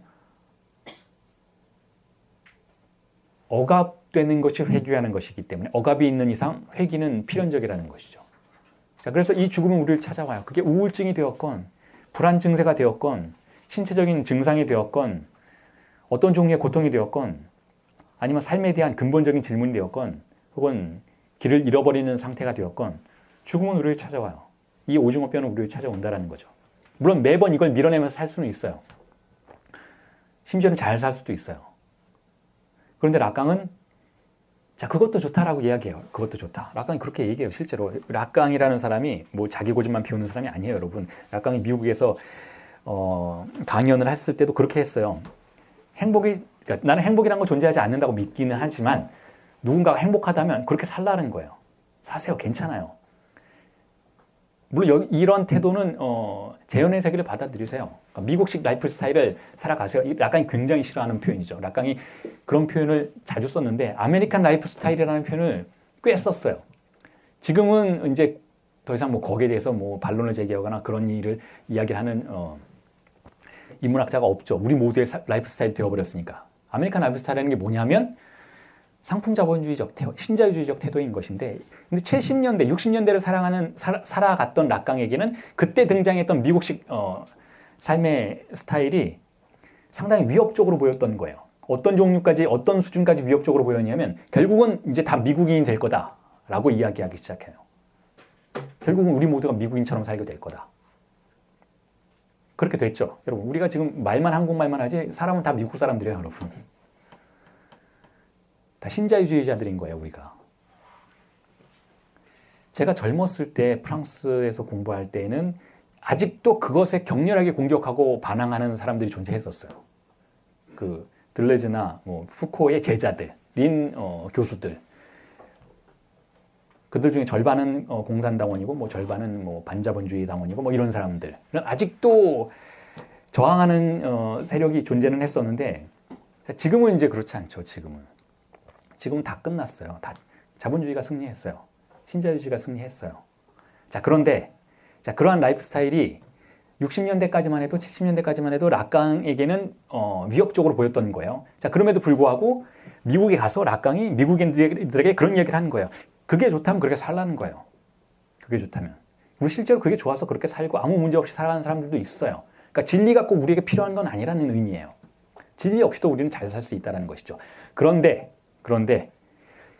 누군가가 진리에 관심이 있다면, 자, 그런 욕망을 가지고 있다면 그 사람은 결코 자신을 찾아온 일그러진 해골의 이미지를 외면할 수 없을 거라는 거예요. 자, 그때 분석가는 제안을 해볼 수 있다는 거죠. A가 아니라 B의 위치로 한번 가보자. 그래서 당신의 해골이, 아직은 해골인지도 모르죠. 저 얼룩이 당신의 망막 위를 떠다니는 저 스코톰이 잘 안 보이고, 자, 당신의 선명한 세계를 방해하는 저 바이러스가, 저 이상한 암점의 유령이, 자, 뭔지 한번 같이 살펴보자라고 제안할 수 있다는 거예요. 물론 다른 이야기도 해줘야겠죠, 분석가가. 그렇다고 그 증상이 사라질 거라고 기대하지는 말자. 그러니까 이건 치료라는 개념으로 볼 수는 없다. 그냥 여행을 떠나는 거다. 나와 함께 여행을 떠나보자.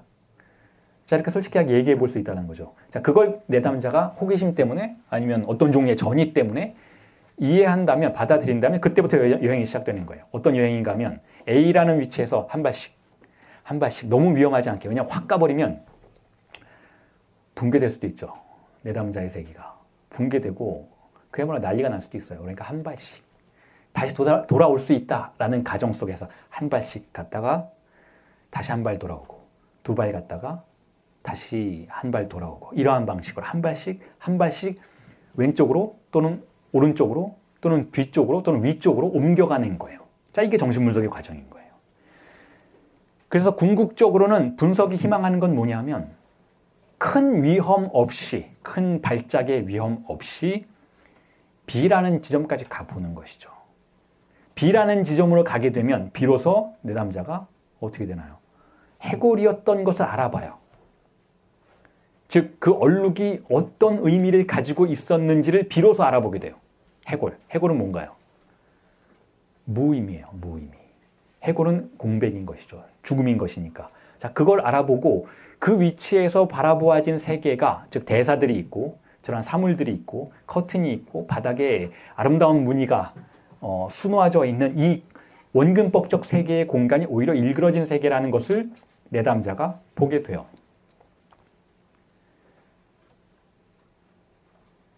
자, 그게 정신분석의 여정이라는 거예요. 그게 정신분석의 여정. 그런 의미에서 제가 이걸 설명하면서 텍스트에 그런 말을 써놨죠. 이게 바로 메멘토 모리의 위대한 전통 중에 하나라고 볼 수가 있다. 서구의 화가들이 메멘토 모리의 전통을 수행을 해왔죠. 다시 말해서 아름다운 세계를 그려놓고 거기에 비석을 세워놓는 거예요. 여기에도 죽음이 있다. 죽음을 잊지 말라. 죽음을 망각하지 말라. 메멘토 모리. 자, 이게 무슨 뜻인가 하면 이게 철저하게 중세적인 태도인 것이, 중세적 전통이 이어져 온 것이기도 하죠. 이 세계가 아무리 인간의 이성의 능력에 의해서 아름답게 재현될지라도 그건 곧 끝난다는 거예요. 바벨의 세계는 무너질 거다라는 것이죠. 이 세계, 즉 아버지의 권력을 믿지 말라라는 거예요. 진리는 거기에 있지 않다라는 거죠. 물론 메멘토 모리의 세계는 기독교적 세계관에서는 저승에 있는 것이죠. 진리는. 이 자리가 아니라 저승에. 하나님의 세계에 있는 것인데 락강적 세계에서는 이러한 메멘토 모리의 담론이 다른 방식으로 해석될 수가 있겠죠. 어디에도 진리는 없다라는 거예요. 메멘토 모리는 그렇다는 어디에도 진리가 없다라는 것이죠. 너에게 진리를 가져다 주겠다라고 약속하는 모든 종류의 담론을 믿지 말라는 거예요. 그럼 진리는 어디에 있는가? 어디에도 없다라는 거예요. 그럼 어떻게 해야 하는가? 거기에 락강은 이런 식으로 대답하기 시작해요. 후기에는. 네가 발명하라는 거야. 네가. 그걸 진리라고 부를 수 있는가? 네가 생각하면 그렇다라는 거죠.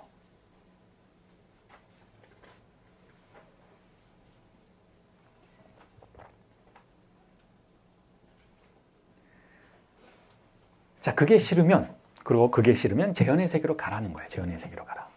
재현이 너에게 약속하는 미국식 라이프 스타일이 당신에게 약속하는 행복을 먹고 살라는 거예요. 물론 거기에는 또 다른 암시가 있죠. 그 세계가 바로 사막이라는 것. 거기에는 쾌락이 없다라는 거예요. 그 세계로 가봤자 다시 당신은 빠져나가기 시작할 거다라는 거예요. 거기에는 쾌락이 없으니까. 상징화된 세계는 소외된 세계인 것이니까 첫 번째 죽음의 세계인 것이니까 그곳에도 여전히 죽음이 있긴 있다는 거죠. 증상적인 죽음은 아닐지라도 쾌락이 존재하지 않기 때문에 존재하는 죽음. 그래서 인간은 끝없이 그렇죠. 아무리 행복한 상태에 도달한다 해도 혹은 행복한 상태에 도달하면 도달할수록 더욱더 진리가 이 장소에는 존재하지 않는다라는 감각을 갖게 된다는 거. 이게 인간의 근본적인 특성 중에 하나이기 때문에 결코 인간은 주체들은 값싼 행복으로 만족하지 않을 거다라는 거죠. 언제나 주체는 그와는 다른 것을 욕망하게 될 거라는 거예요. 주어진 그것과는 다른 것을 욕망하게 될 거라는 것이죠. 물론 그렇게 주어진 것과는 다른 것을 욕망하는 인간의 특성을 또한 지배하기 위해서 상품 자본주의는 어떻게 작동하나요? 그 다른 것의 방향성을 결정하려고 해요. 그게 결국 상품 자본주의가 우리의 욕망을 통제하는 방식이에요. 다른 것의 방향성을 결정하는 거죠. 유행을 창조하는 것이죠. 유행을 창조하고 우리의 욕망의 그 다음 단계를 그 방향성을, 그 디렉션을 고착시키려고 하는 것. 그 방향성의 고착에 가장 중요한 역할을 하는 것이 바로 팔루스라고 이미 여러분들에게 말씀을 드렸죠. 팔루스란 뭐냐? 우리의 욕망이 지금 여기에서는 결여되어 있지만 내일은 실현될 것이다. 내일은 쾌락을 갖게 될 것이다. 라고 생각할 때 그 내일이 어디에 있는지 방향을 설정해 주는 것이 팔루스라는 거예요. 어린아이가 나는 커서 무엇이 되고 싶어 라고 말할 때 그 무엇의 리스트를 우리에게 가져다 주는 것이 바로 팔루스의 기능이라는 것이죠. 그래서 그토록 우리 모두의 꿈은 보편적인 거예요. 기괴한 꿈이라는 게 존재할 수 없다는 거죠. 모두가 꿈꾸는 그것을 우리는 꿈꾸게 되는 것이니까. 자, 그게 팔루스의 역할이라는 거예요.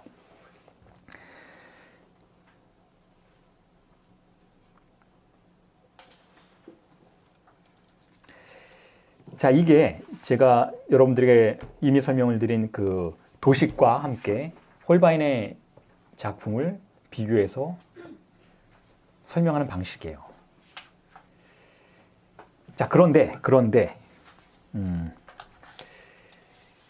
이 작품 다음에 락강이 다른 작품을 언급을 하죠. 어떤 작품이냐면 달리의 기억의 고집이라는 작품을 언급을 해요. 여러분 살바도르 달리를 다 아시죠? 초현실주의 화가라고 할 수가 있고 그 역시 굉장히 기괴한 인물인데 그 사람이 그렸던 대표적인 작품, 자, 이런 작품이죠. 14페이지에 있는 이 작품을 보시면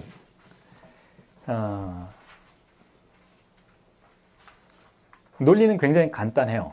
다 늘어져 있어요. 늘어져 있어서 본래의 형상을 알아보기가 힘들죠. 물론 대충 알아볼 수는 있겠지만 어쨌든 본래의 형상을 알아보기가 힘들어요. 즉 일그러져 있어요. 자, 일그러져 있다라는 것은 자, 이렇게 생각해 볼 수도 있는 거잖아요. 아, 이것도 외상인가? 자, 그런데 그렇지는 않아요. 이렇게 생각해 볼 수 있을 것 같아요. 외상 이전의 세계, 즉 하나의 함수 관계가 설정되기 이전의 세계, 늘어진 세계, 혹은 하나의 함수 관계가 강력하게 질서를 발휘하지 못하는 세계. 자, 이 세계가 존재한다면 이것에 대해서 락강이 어떤 이야기를 하는가 하면 138페이지에서 여러분들에게 나누어드린 텍스트에는 13페이지에 제가 인용을 해놨는데 맨 밑자락에 자, 이것에 대해서 락강 이런 얘기를 해요. 지금까지 거기서 아무도 발기의 효과를 떠올리지 못했던 것일까요? 휴직 상태에 있던 임시기관에 새겨진 문신이 어떤 특별한 상태 속에서 펼쳐지는 모습을 상상해 보기 바랍니다. 좀 외설스럽긴 하지만 그냥 이렇게 생각해 보시면 돼요. 남성의 페니스에 문신이 새겨져 있는 것을 상상해 보시면 돼요. 남성의 페니스가 발기되지 않은 상태에서는 자, 문신이 발기된 상태에서 문신된 것이라면 그 문신의 이미지가 선명하게 관찰 가능하기 위해서는 발기가 되어야 해요. 만약에 발기되지 않은 상태로, 즉 휴식 상태로 그 임시기관이 머물러 있다면 일그러진 이미지이기 때문에 정확하게 그것이 무슨 이미지인지를 알 수가 없는 거죠. 자, 그걸 이야기하는 거예요. 그걸 이야기하는 것이죠. 자, 그 경우에는 또한 발기되지 않았다라는 의미에서는 어떤 의미에서는 거세된 상태라고 볼 수가 있어요. 자, 능력이 결여된 상태. 만약에 그렇게 발기되지 않은 상태로 쭉 간다면 자, 그건 성기능 장애인 것이니까 결국 아버지처럼 기능할 수 없는 상태인 것이니까 남자 아이의 경우에는 아버지처럼 되지 않았다라는 것은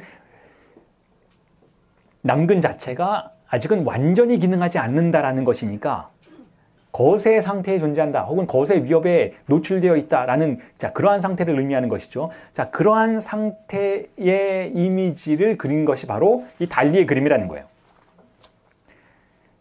자, 그렇게 거세가 만연한 상태, 즉 완전히 일관되지 못한 상태, 재현의 질서가 완전히 설정되지 않거나 힘을 발휘하지 않거나 어떤 휴직 상태에 들어가 있는 그러한 이미지의 세계를 달리의 이 그림으로 언급해 볼 수 있다면, 가르쳐 볼 수 있다면, 자, 이걸 정리하는 건 뭔가 하면 발기, 에렉시옹이라는 거예요. 에렉시옹.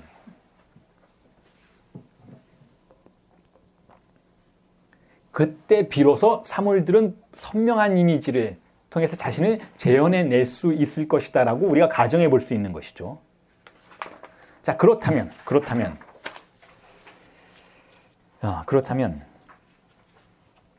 결여된 세계 혹은 아직 우리가 원하는 상태로의 완전한 재현이 일어나지 않은 상태를 완전하게 만들어준다라고 우리에게 희망을 주는 자, 그것은 남근적 발기의 상태라고 볼 수가 있어요. 팔루스가 등장하는 상태라는 것이죠.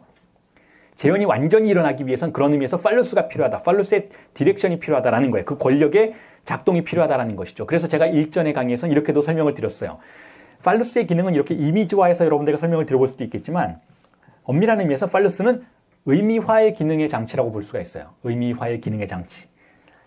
자, 상징계가 작동한다라는 것은 뭔가 기표들이 작동한다라는 것이고 사물들이 기표에 의해서 포획된다는 뜻이잖아요. 그런데 상징계에 의해서 기표들이 작동한다 해도 의미가 불분명한 상태들이 존재할 수가 있는 것이죠.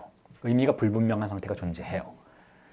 자, 우리 수업이 그렇다고 제가 농담처럼 수차례 말씀드렸잖아요. 왜 이 자리에 여러분들이 앉아 있는지 의미가 불분명해요. 설명하기가 굉장히 힘들어요. 누군가 이렇게 얘기할 수 있겠죠. 내 존재에 대해서 질문을 던지기 위해서, 답을 찾기 위해서. 그럼 일단 질문이 던져져요. 존재는 뭔가? 존재로 무언가를 생산할 수 있는 것인가? 뭐 이런 질문들이 던져지잖아요. 결국 이 장소에서는 어떤 의미에서는 사회적인 팔루스가 작동하지 않는 공간이라고 볼 수가 있는 것이죠. 사회적인 팔루스가 작동하지 않는 공간. 자, 그런데 누군가가 팔루스를 가지고 들어온다면, 예를 들어서 누군가가 우리를 방문해요.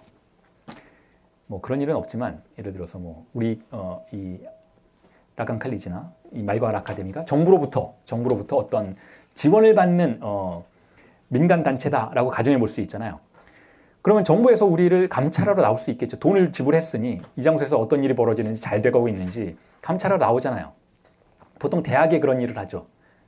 대학이 잘 작동하고 있는지, 예를 들어서 뭐 대학의 뭐 인문대학이나 뭐 미술대학에서 교수들이 강의를 잘하고 있는지, 강사들이 잘 강의를 하고 있는지, 자, 감찰을 할 수가 있는 것이잖아요.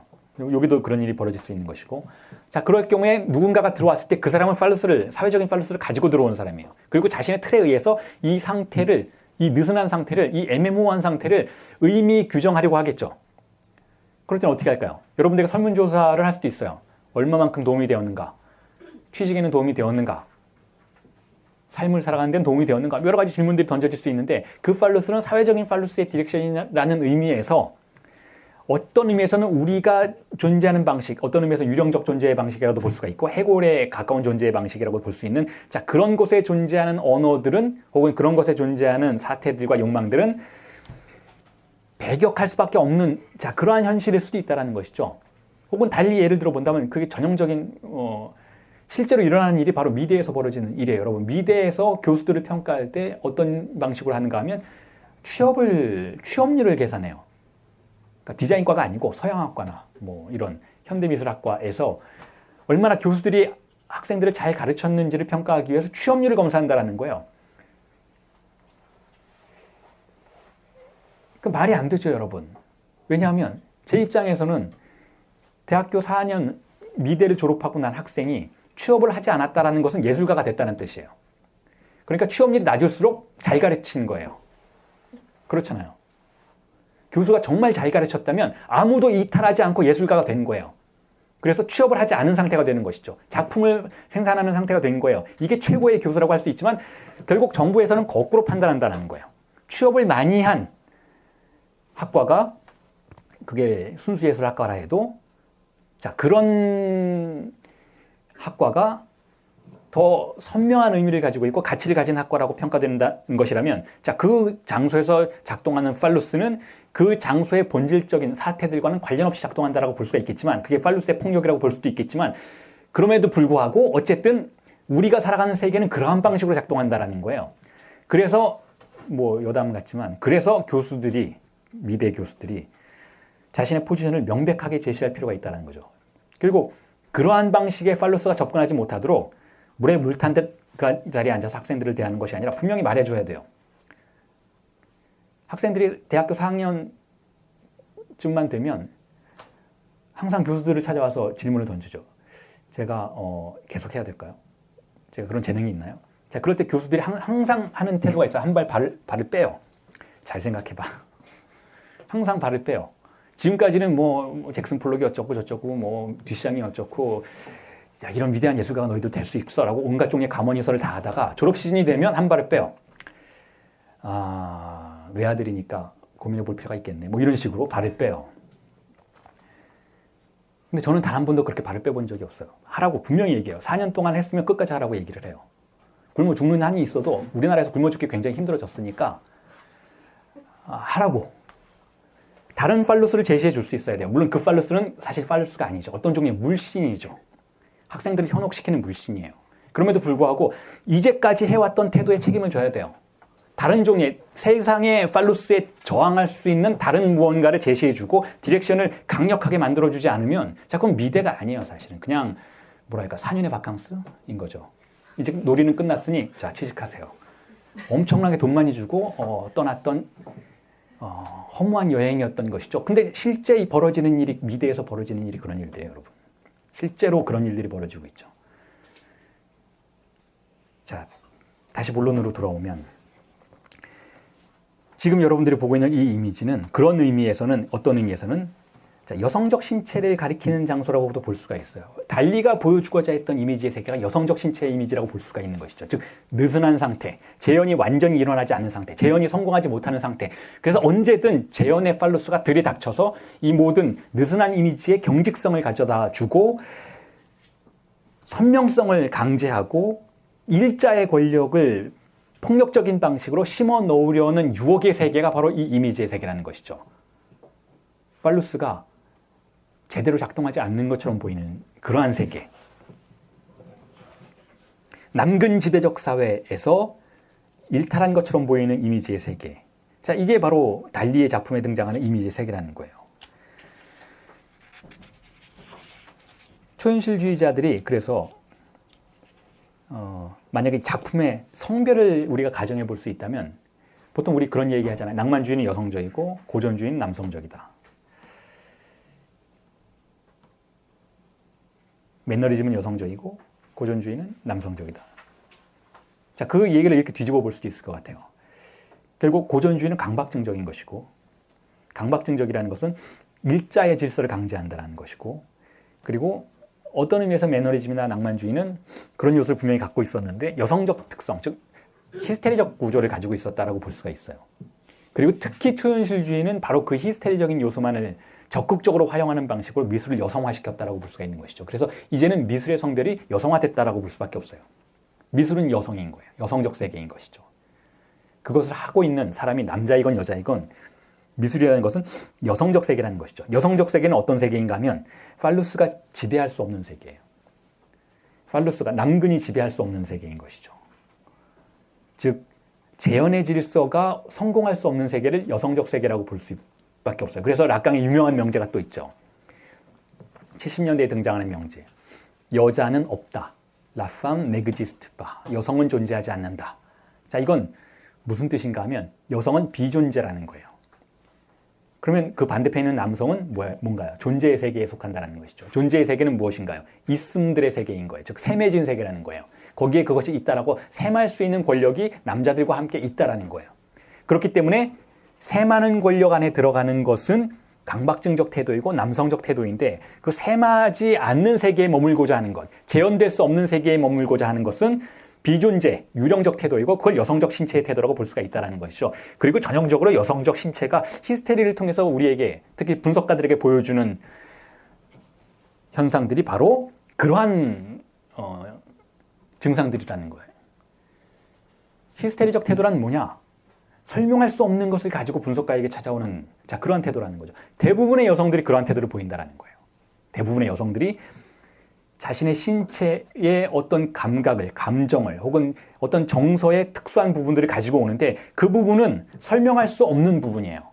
그걸 설명할 수 있고 해석할 수 있다라고 말하는 태도가 바로 셈하고자 하는 태도이고 남성 지배적 태도이고 남근 중심적 태도라고 볼 수가 있다는 거죠. 그런 의미에서 여러분 거의 모든 심리치료는 여자들도 마찬가지예요. 여성 심리치료사들도 마찬가지고 남성적 포지션에 있다라고 볼 수밖에 없어요. 당신의 증상을 내가 설명해 줄게요. 라고 말하는 순간 우리는 남성적 위치로, 즉 남근의 발기를 우리에게 약속해 주는 위치로 여성의 신체를 데려가게 되는 것이다 라고 볼 수가 있는 것이죠. 그래서 조심해야 한다는 거예요. 그래서 예전에도 저에게 그런 말씀을 하셨던 분이 있는데 자신이 페미니스트이기 때문에 남자에게 분석을 받는 것이 적합하지 않을 것 같다라고 말씀을 하시고 분석을 중단하신 분이 계셨어요. 그분에게 그런 이야기까지는 안 했는데 어쨌든 중단이 됐으니까 대부분은 남자다라고 대답을 해드리고 싶었어요. 그러니까 여성 분석가라고 해서 여성 심리치료자라고 해서 여자는 아닌 거라는 거예요. 포지션이 남자라면 남자라는 거예요. 결국 중요한 건 여성이 되고자 하는 욕망이 존재하는가, 그 분석가에게. 여성적 위치에 가고자 하는 의지가 존재하는가의 문제인 것이지 생물학적 성별이 중요한 건 아니라는 것이죠. 생물학적 성별은 아무 의미도 없다라는 거예요. 생물학적 성별은 아무 의미도 없다는 거예요. 여성적 위치로 가고자 하는가, 그런 투쟁에 참여할 것인가, 그 분석가 그러고자 하는가의 문제인 것이지 여자가 여성이라는 건 모순이라는 것이죠. 왜냐하면 여성도 자신을 여성으로 인지하는 순간은 남성이 되고자 하는 순간일 뿐이라는 거예요. 자신의 성별을 인식하는 순간, 자신의 성별은 남성에 대응하는 것으로서 여성인 것이니까 남성에 대한 적대적인 관점에서 자신의 여성성을 파악하는 순간 이미 남자라는 거예요. 그럼 어떻게 해야 되는가? 셈하지 않으려는 태도, 이게 여성적 태도라는 거예요. 셈하지 않으려는, 그 셈하는 권력을 내담자에게 전달하려는 태도가 여성적 태도라는 것이죠. 초현실주의가 여성적 작품, 여성적 예술의 세계라는 것은 그런 것과도 맞닿아 있는 의미를 가지고 있어요. 초현실주의는 작품의 완결이 작가에 의해서 끝난다라고 생각하지 않아요. 그게 초현실주의자들의 특징이에요. 작품은 관객에게 가서 비로소 완결된다라고 생각을 하죠. 그게 뒷샹의 태도이기도 해요. 조금 뒤에 뒷샹의 레디메이드에 관련된 이야기도 말씀을 드리겠지만 20세기 미술의 중요한 특징 중에 하나는 작가가 관객과 자신을 분리하지 않으려는 태도 속에 존재한다는 거예요. 그게 초현실주의가 우리에게 남겨준 아주 위대한 유산 중에 하나라는 거죠. 분석가는 제시하는 사람이고 내담자는 수용하는 관객이다라는 구도를 락강아파의 정신분석은 거부하죠. 마찬가지로 초현실주의 작가들도 작가는 자신의 위대한 천재성으로 아름다움을 제시하고 관객은 향유하는 자다라는 구도를 거부해요. 그걸 붕괴시켜요. 결국 아름다움이 무엇인지를 궁극적으로 설정하고 판단하고 자신의 삶 속에 적용시키는 자는 작품 앞에선 관객 그 자신이다라는 거예요. 어떤 의미에서 모두가 관객이다라는 것이고 그런 의미에서 동시에 모두가 작가라는 것이죠. 자, 그러한 구도를 가질 수밖에 없다라는 거예요. 자, 그럼에도 불구하고 다시 한번 말씀을 드리지만 팔루스의 권력은 언제나 강해요.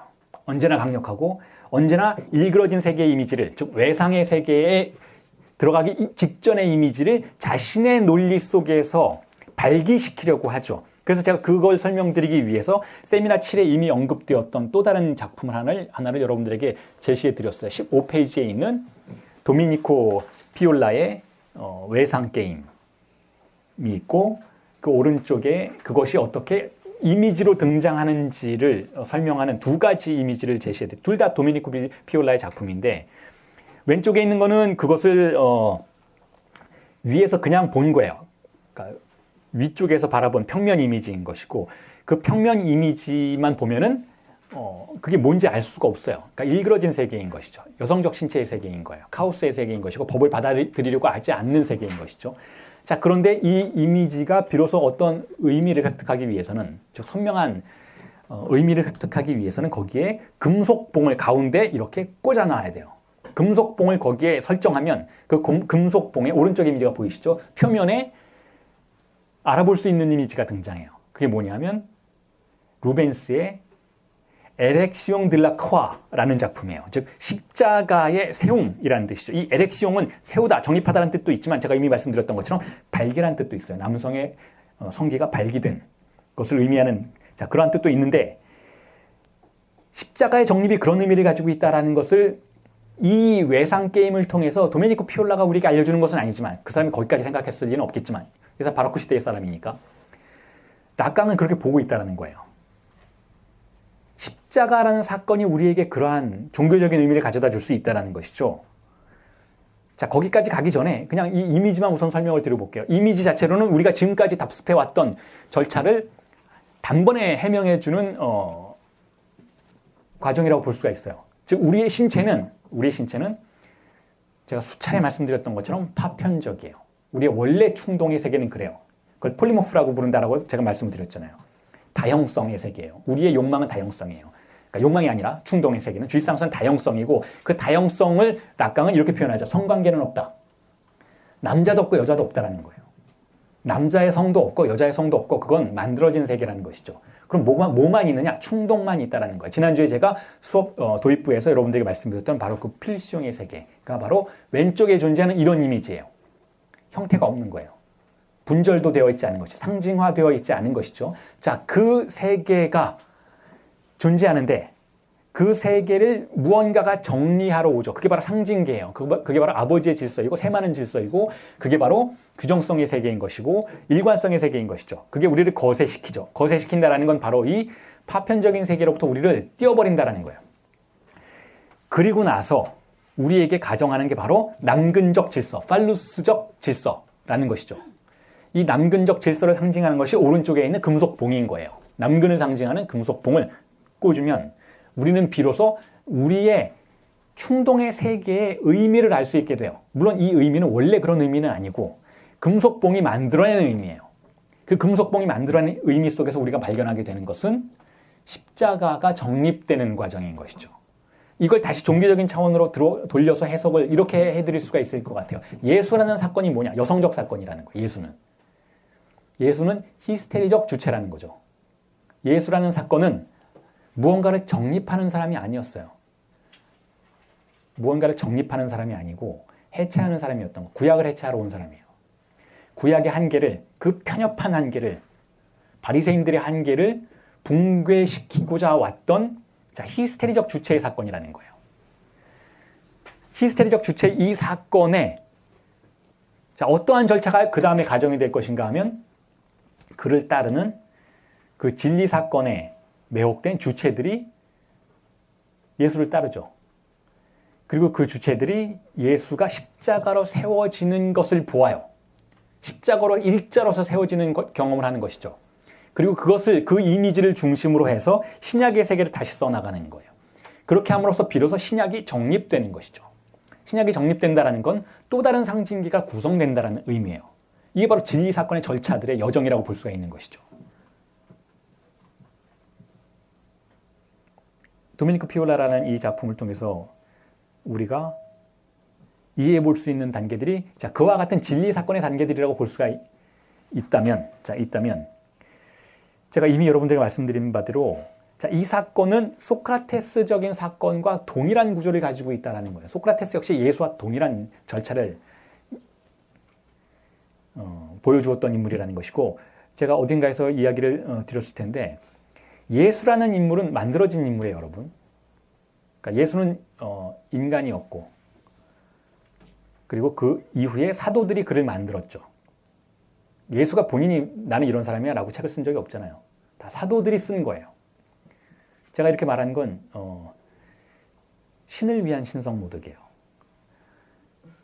예수가 자신의 이야기를 쓴 적이 없지만 어떤 종의 파편적인 사건들을 보여주었을 때 그걸 다시 하나로 모으고 예수라는 인물을 만들어냈을 때 참조사항이 있었다는 거예요. 많은 종교학자들이 그 부분을 지적해요.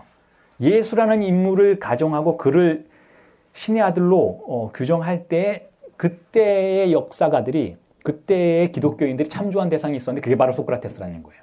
소크라테스의 재판이 예수의 재판에 상당한 영향을 주었다는 거죠. 둘 사이의 유사성을 무시할 수가 없다는 거예요. 그래서 소크라테스에게는 플라톤이 있었고 예수에게는 사도 바울이 있었다라고 볼 수가 있는 거예요.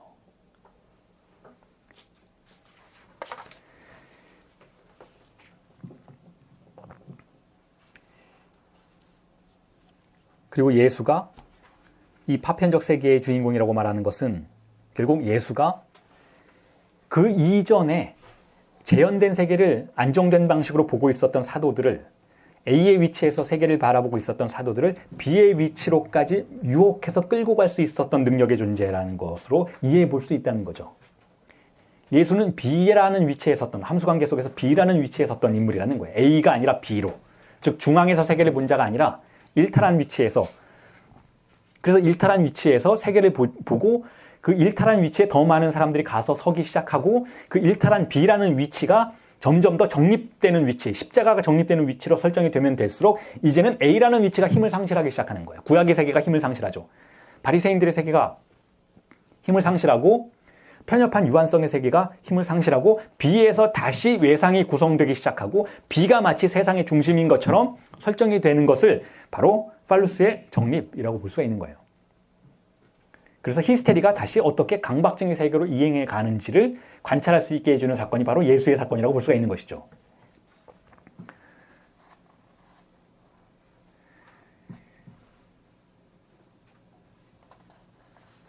그렇다면 그 다음에 락강이 지금 세미나 10에서 언급한 역시 이 작품 역시 세미나 11에서 언급한 작품은 아니지만 아르침볼도의 그 사계절이라는 작품, 여러분들에게 나눠드린 텍스트 16페이지에 있는 그 이미지를 보시면 세미나 7에서 이 외상, 이 아나모르포시스라는 개념을 세미나 7에서도 이미 상당 부분 언급을 하고 있어요. 언급을 하고 있는데 거기서 락강이 언급했던 작품이에요. 루브르 박물관에 있는 작품이죠. 아르침볼도라는 화가가 그 서민 화가죠. 서민들을 위한 그림을 그렸던 화가인데 이런 작품을 그렸어요. 이건 뭐 요즘에도 이런 작품 있잖아요. 매지가이라고 하는 작품, 서민들을 위한 작품. 그래서 어떻게 보면 과일이고 어떻게 보면 사람이고, 이건 역시 외상이라는 것을 우리에게 알려주는 또 다른 하나의 사례라고 볼 수가 있는데, 이 외상은 앞선 두 가지 외상과는 좀 다르죠. 앞선 두 가지 외상을 어떻게 일단 우선 먼저 앞선 두 가지 외상이 어떻게 대립했는지를 먼저 설명을 드릴게요.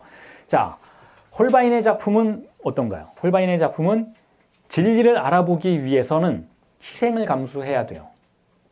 대사들은 내가 해골이 무엇인지를 알아보기 위해서는 대사들의 세계를 포기해야 돼요. 원근법의 세계를 포기하고 그것이 일그러지는 희생을 감수해야 돼요. 다시 말해서 예수를 따라 나서야 한다는 거죠. 그게 홀바인의 작품 속에 등장하는 외상이 우리에게 락강적인 방식으로 알려주는 사실이라고 한다면, 도미니코 피올라의 작품은 그렇게 하지 않아도 돼요. 그냥 금속봉의 도래를 기다리면 돼요. 그런 의미에서 도미니코 피올라의 작품의 세계는 희생을 필요로 하지 않는 것이죠. 희생을 필요로 하지 않고 오히려 그 자리에 가만히 앉아 있으면 되는 것이죠.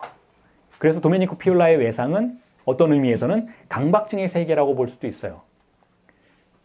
그러니까 두 개가 그런 식으로 대립을 하죠. 희생이 필요로 하지 않는 혹은 희생을 필요로 하는.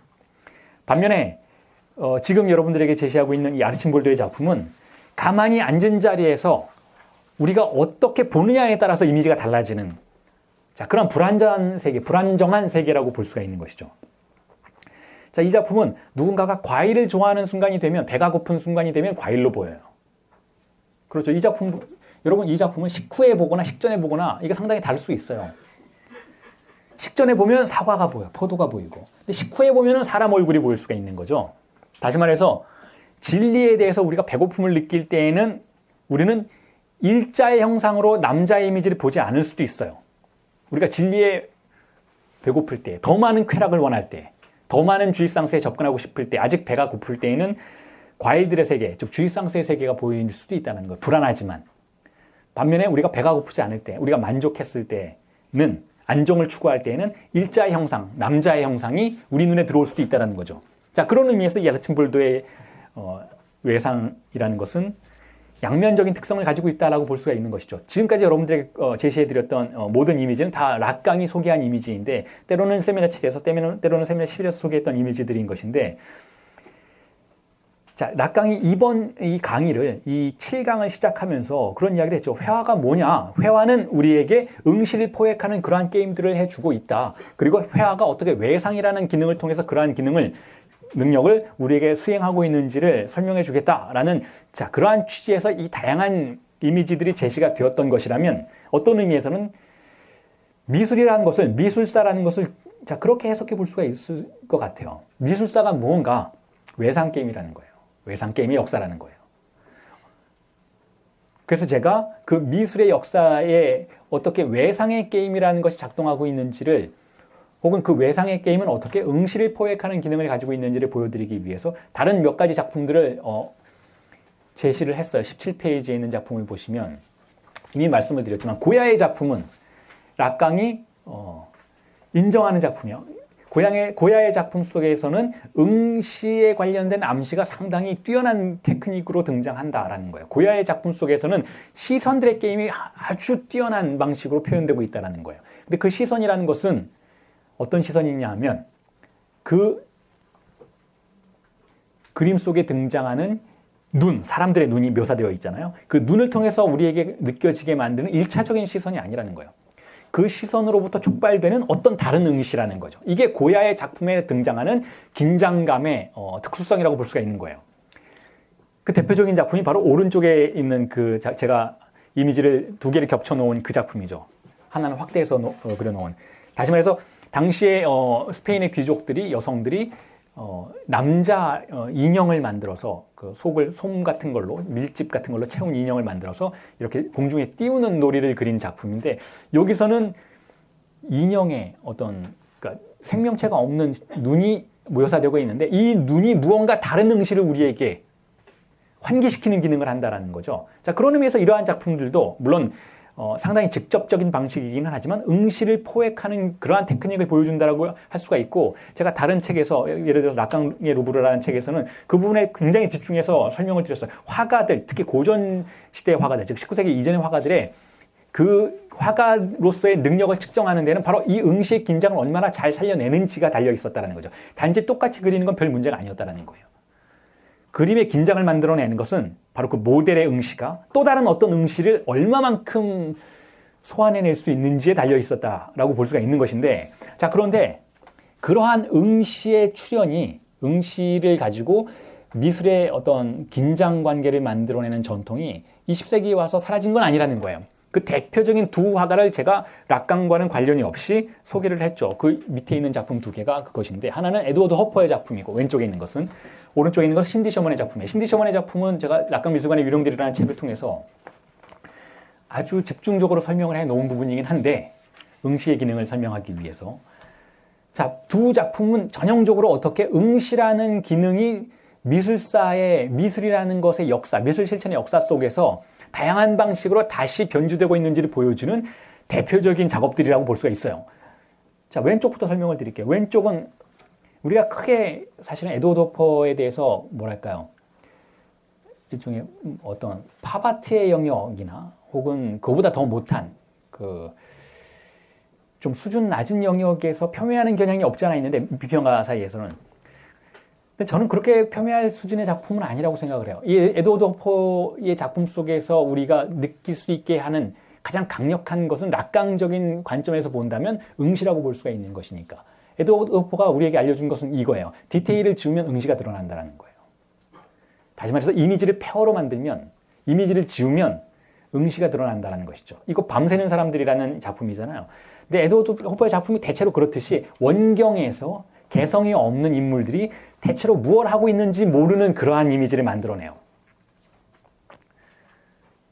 그래서 어떤 종류의 쓸쓸함, 멜랑콜리 같은 것이 느껴질 수도 있겠는데, 그런데 락강을 전공한 사람의 입장에서 보자면 여기서 그런 것보다 더 강력하게 느껴지는 것은 누군가의 응시라는 거예요. 누군가의 응시. 자, 이러한 경우는, 이러한 이미지는 영화 속에서도 많이 활용이 돼요.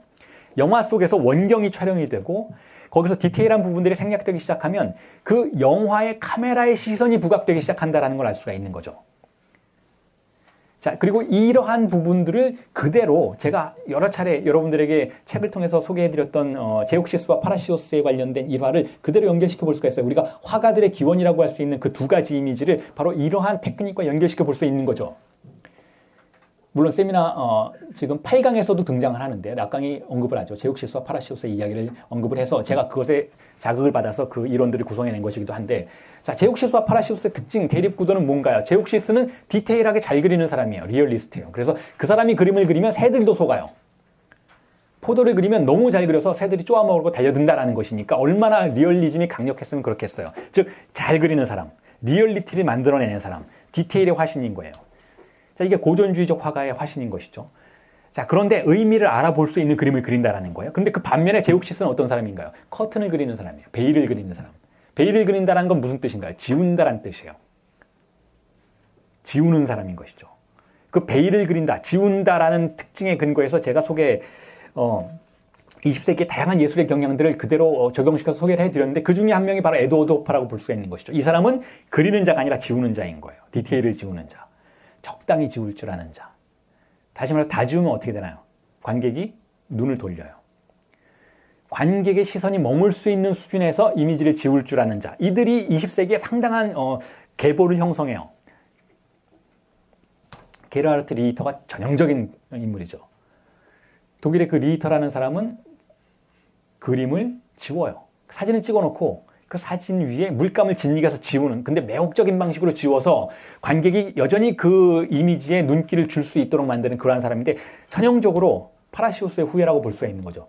지우는 자들의 세계가 우리에게 가져다주는 강력한 정동은 회화의 영역에서는 응시라는 거예요. 지우면 응시가 등장한다는 거죠.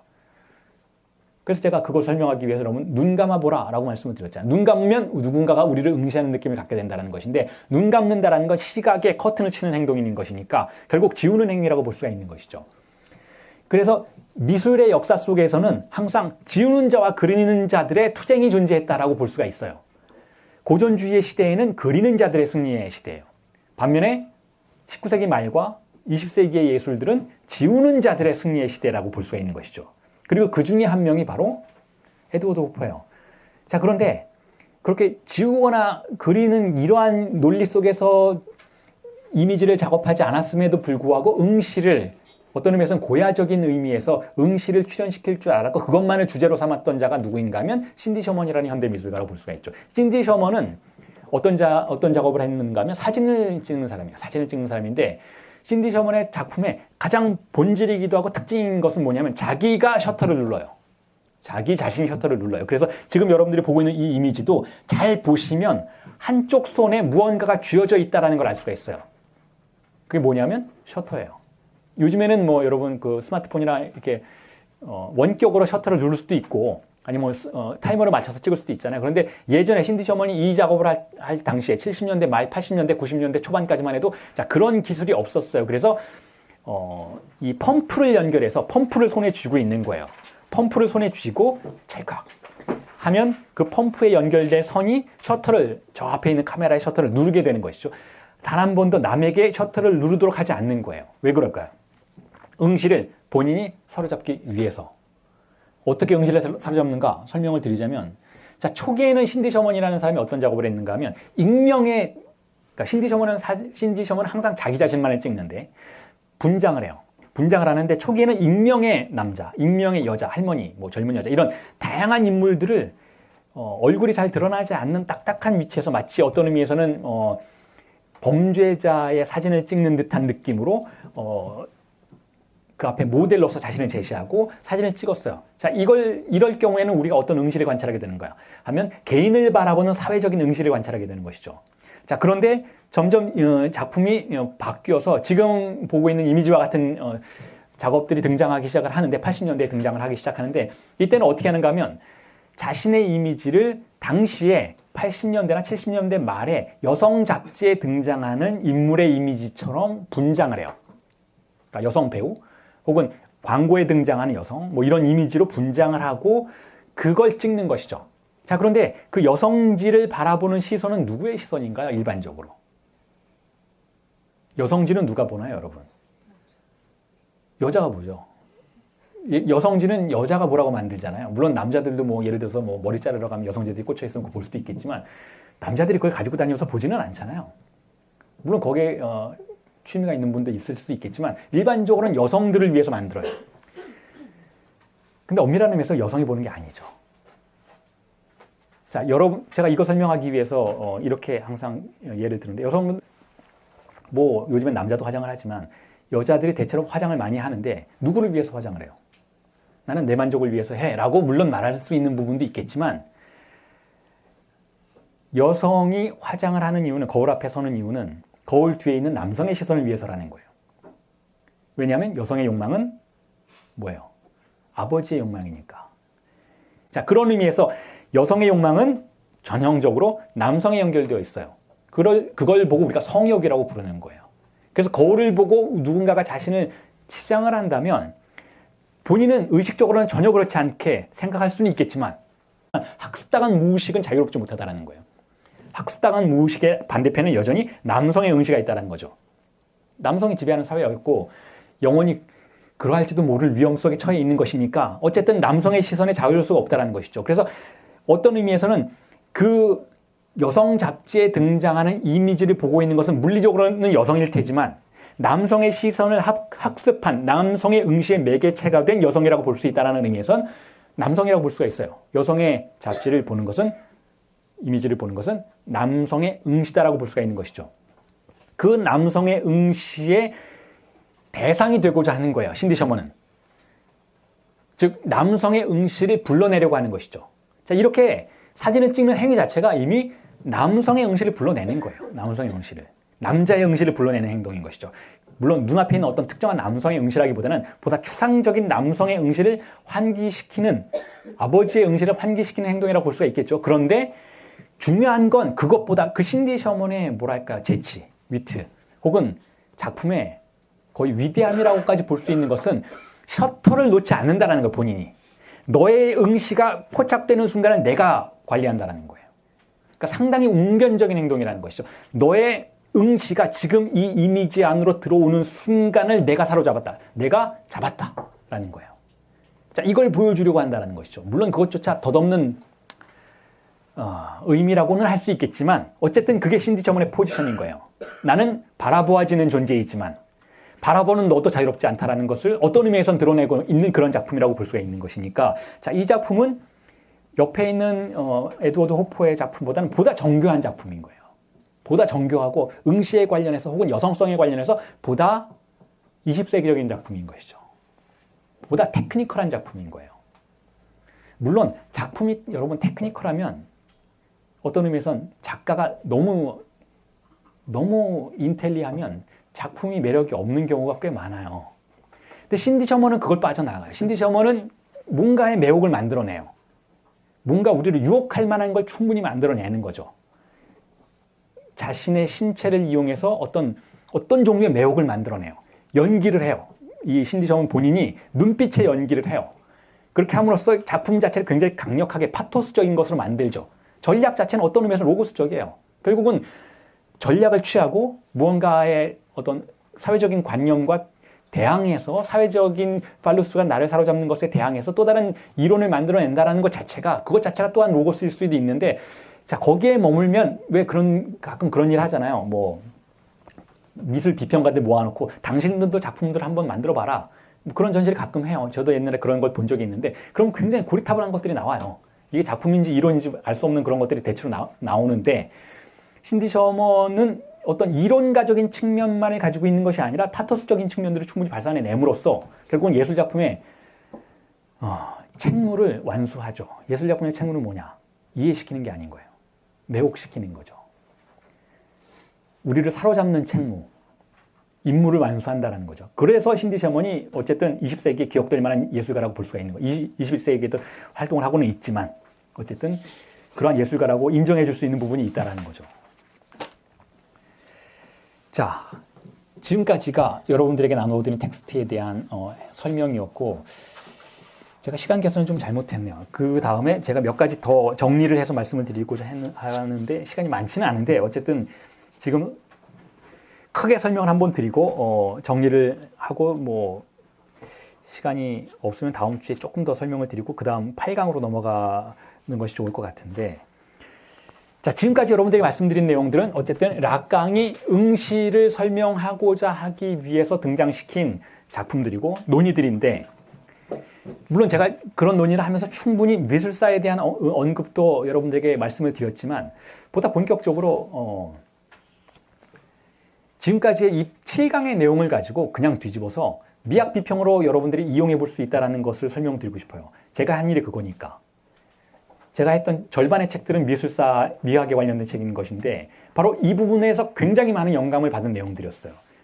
락강이 일단 우선 먼저 본인 스스로가 그렇게 이야기를 했죠. 뭐라고 이야기했는가 하면 특히 세미나 7에서 그런 이야기를 했어요. 내가 이 정도까지 했으면 이런 뉘앙스예요. 내가 이 정도까지 했으면 미학자들 니네가 좀 알아서 해 라는 거예요. 더 얘기해줘야 돼? 뭐 이런 거죠.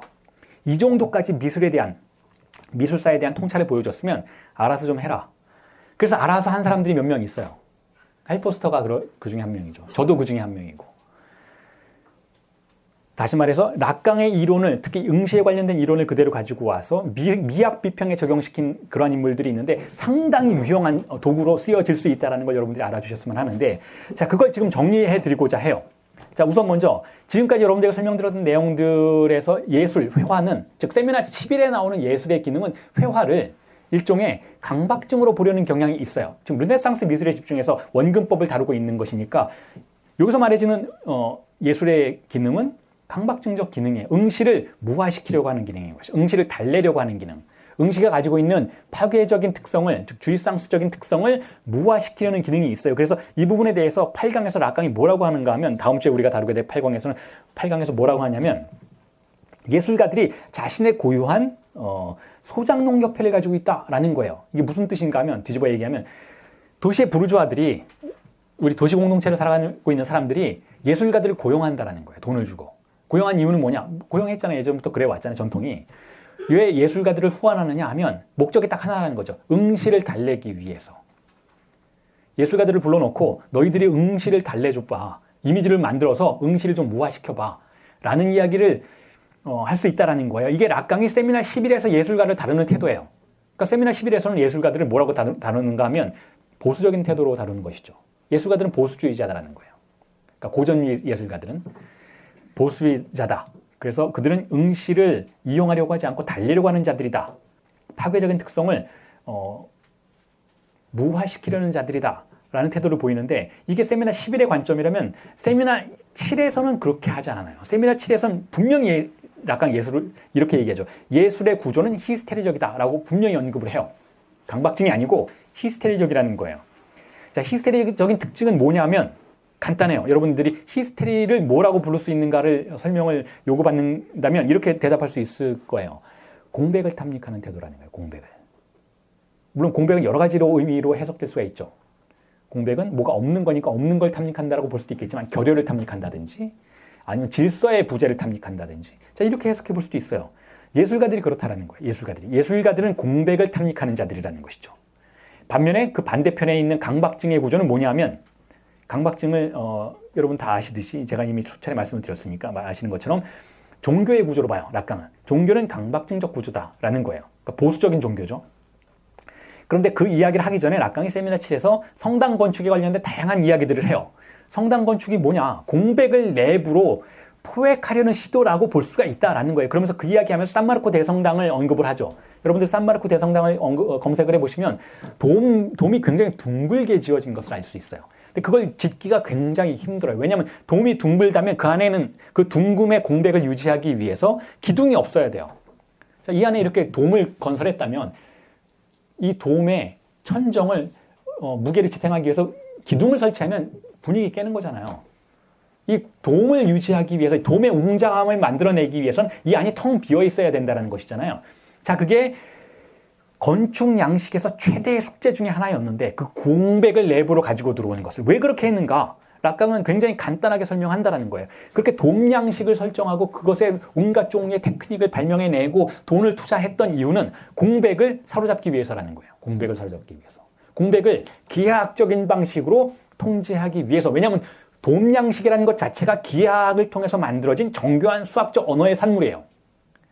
그래서 그 아주 정교하고 질서 정연한 건축물의 내부로 공백을 가지고 들어와서 그 안에 있는 예를 들면 성당 안에 들어온 신자들이 주체들이 그 공백을 안정적인 방식으로 즉 신의 존재를 신은 자기 자신을 공백이라고 이야기했잖아요. 나는 나이다라고 말하면서 신은 자기 자신을 공백이라고 설정을 하는 것인데 그 공백이 불안하죠. 우리에게 이리저리 떠다니는 공백이라면 광야에서 우리가 마주친 공백이라면 우리를 엄습하는 공백인 것이기 때문에 그걸 우리가 견뎌낼 수가 없는 거예요. 나는 나이다라고 말하는 신을 인간이 견뎌내기는 굉장히 힘든 것이죠. 그래서 모세가 십계명을 가져온 것이잖아요. 마찬가지로 건축의 시대에도 그 공백과 주체가 대면하도록 만들기 위해서 안전장치를 만든다라는 거죠.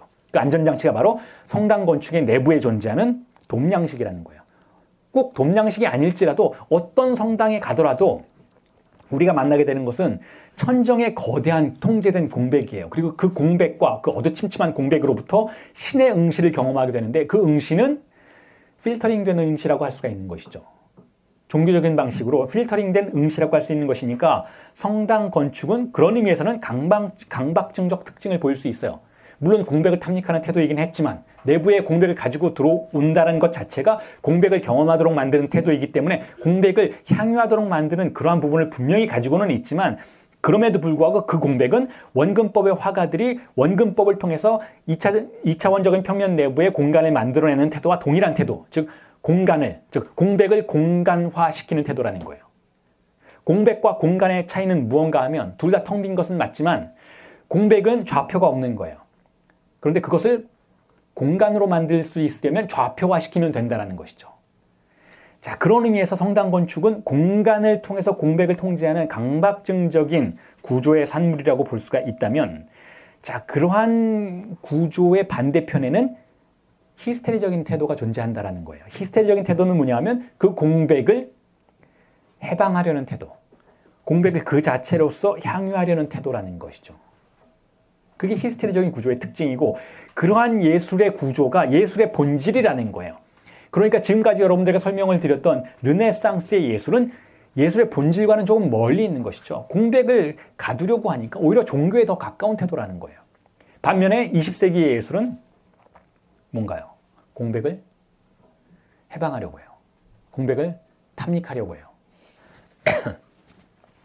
그래서 20세기 예술 혹은 20세기의 예술이 전시된 장소에 가면 우리는 어디서나 공백을 만날 수 있게 돼요. 어디서나 결여를 만날 수 있게 되죠. 그게 다양한 형태의 유형화된 다양성이기는 하지만 예를 들어서 어떤 작품은 의미의 공백이에요.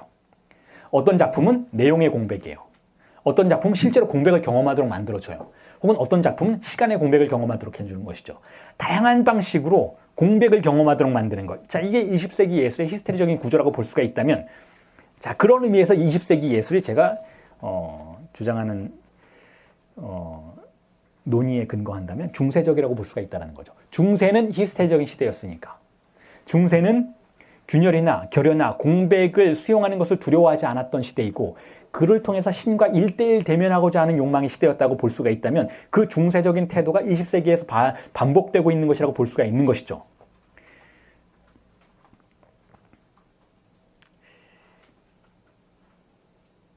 그 대표적인 작가가 여러분 데이비드 호크니아와 같은 작가. 데이비드 호크니아의 작품을 보면 뭐가 느껴지시나요? 얇음, 깊이의 부재가 느껴져요. 20세기 예술의 전형적인 특징이죠. 얇다는 것은 그 뒤에 통제할 수 없는 공백이 숨겨져 있다는 것을 감추지 않는 것. 얇다라는 것은 언제든지 무너질 수 있다는 뜻이고, 깊지 않다라는 것은 공백이 공간화되어 있지 않다는 뜻이에요. 그 평면성, 그 가벼움, 그렇죠. 제가 좋아하는 소설가 밀란 쿤데라의 참을 수 없는 존재의 가벼움을 우리가 견딜 수 있는 환상을 제공해 주는 것이 20세기 예술의 특징이라는 거예요. 왜냐하면 존재는 가벼워야 하니까. 존재는 결코 깊지 않은 것이다라는 거예요. 존재는 가볍다는 건 무슨 뜻인가 하면 존재는 다시 만들어질 수 있다는 뜻이에요. 존재의 본질이 그래야만 한다는 것이죠. 자, 나머지 부분은 다음 주에 하기로 하고 오늘은 여기서 정리를 하고 질문을 받도록 하겠습니다.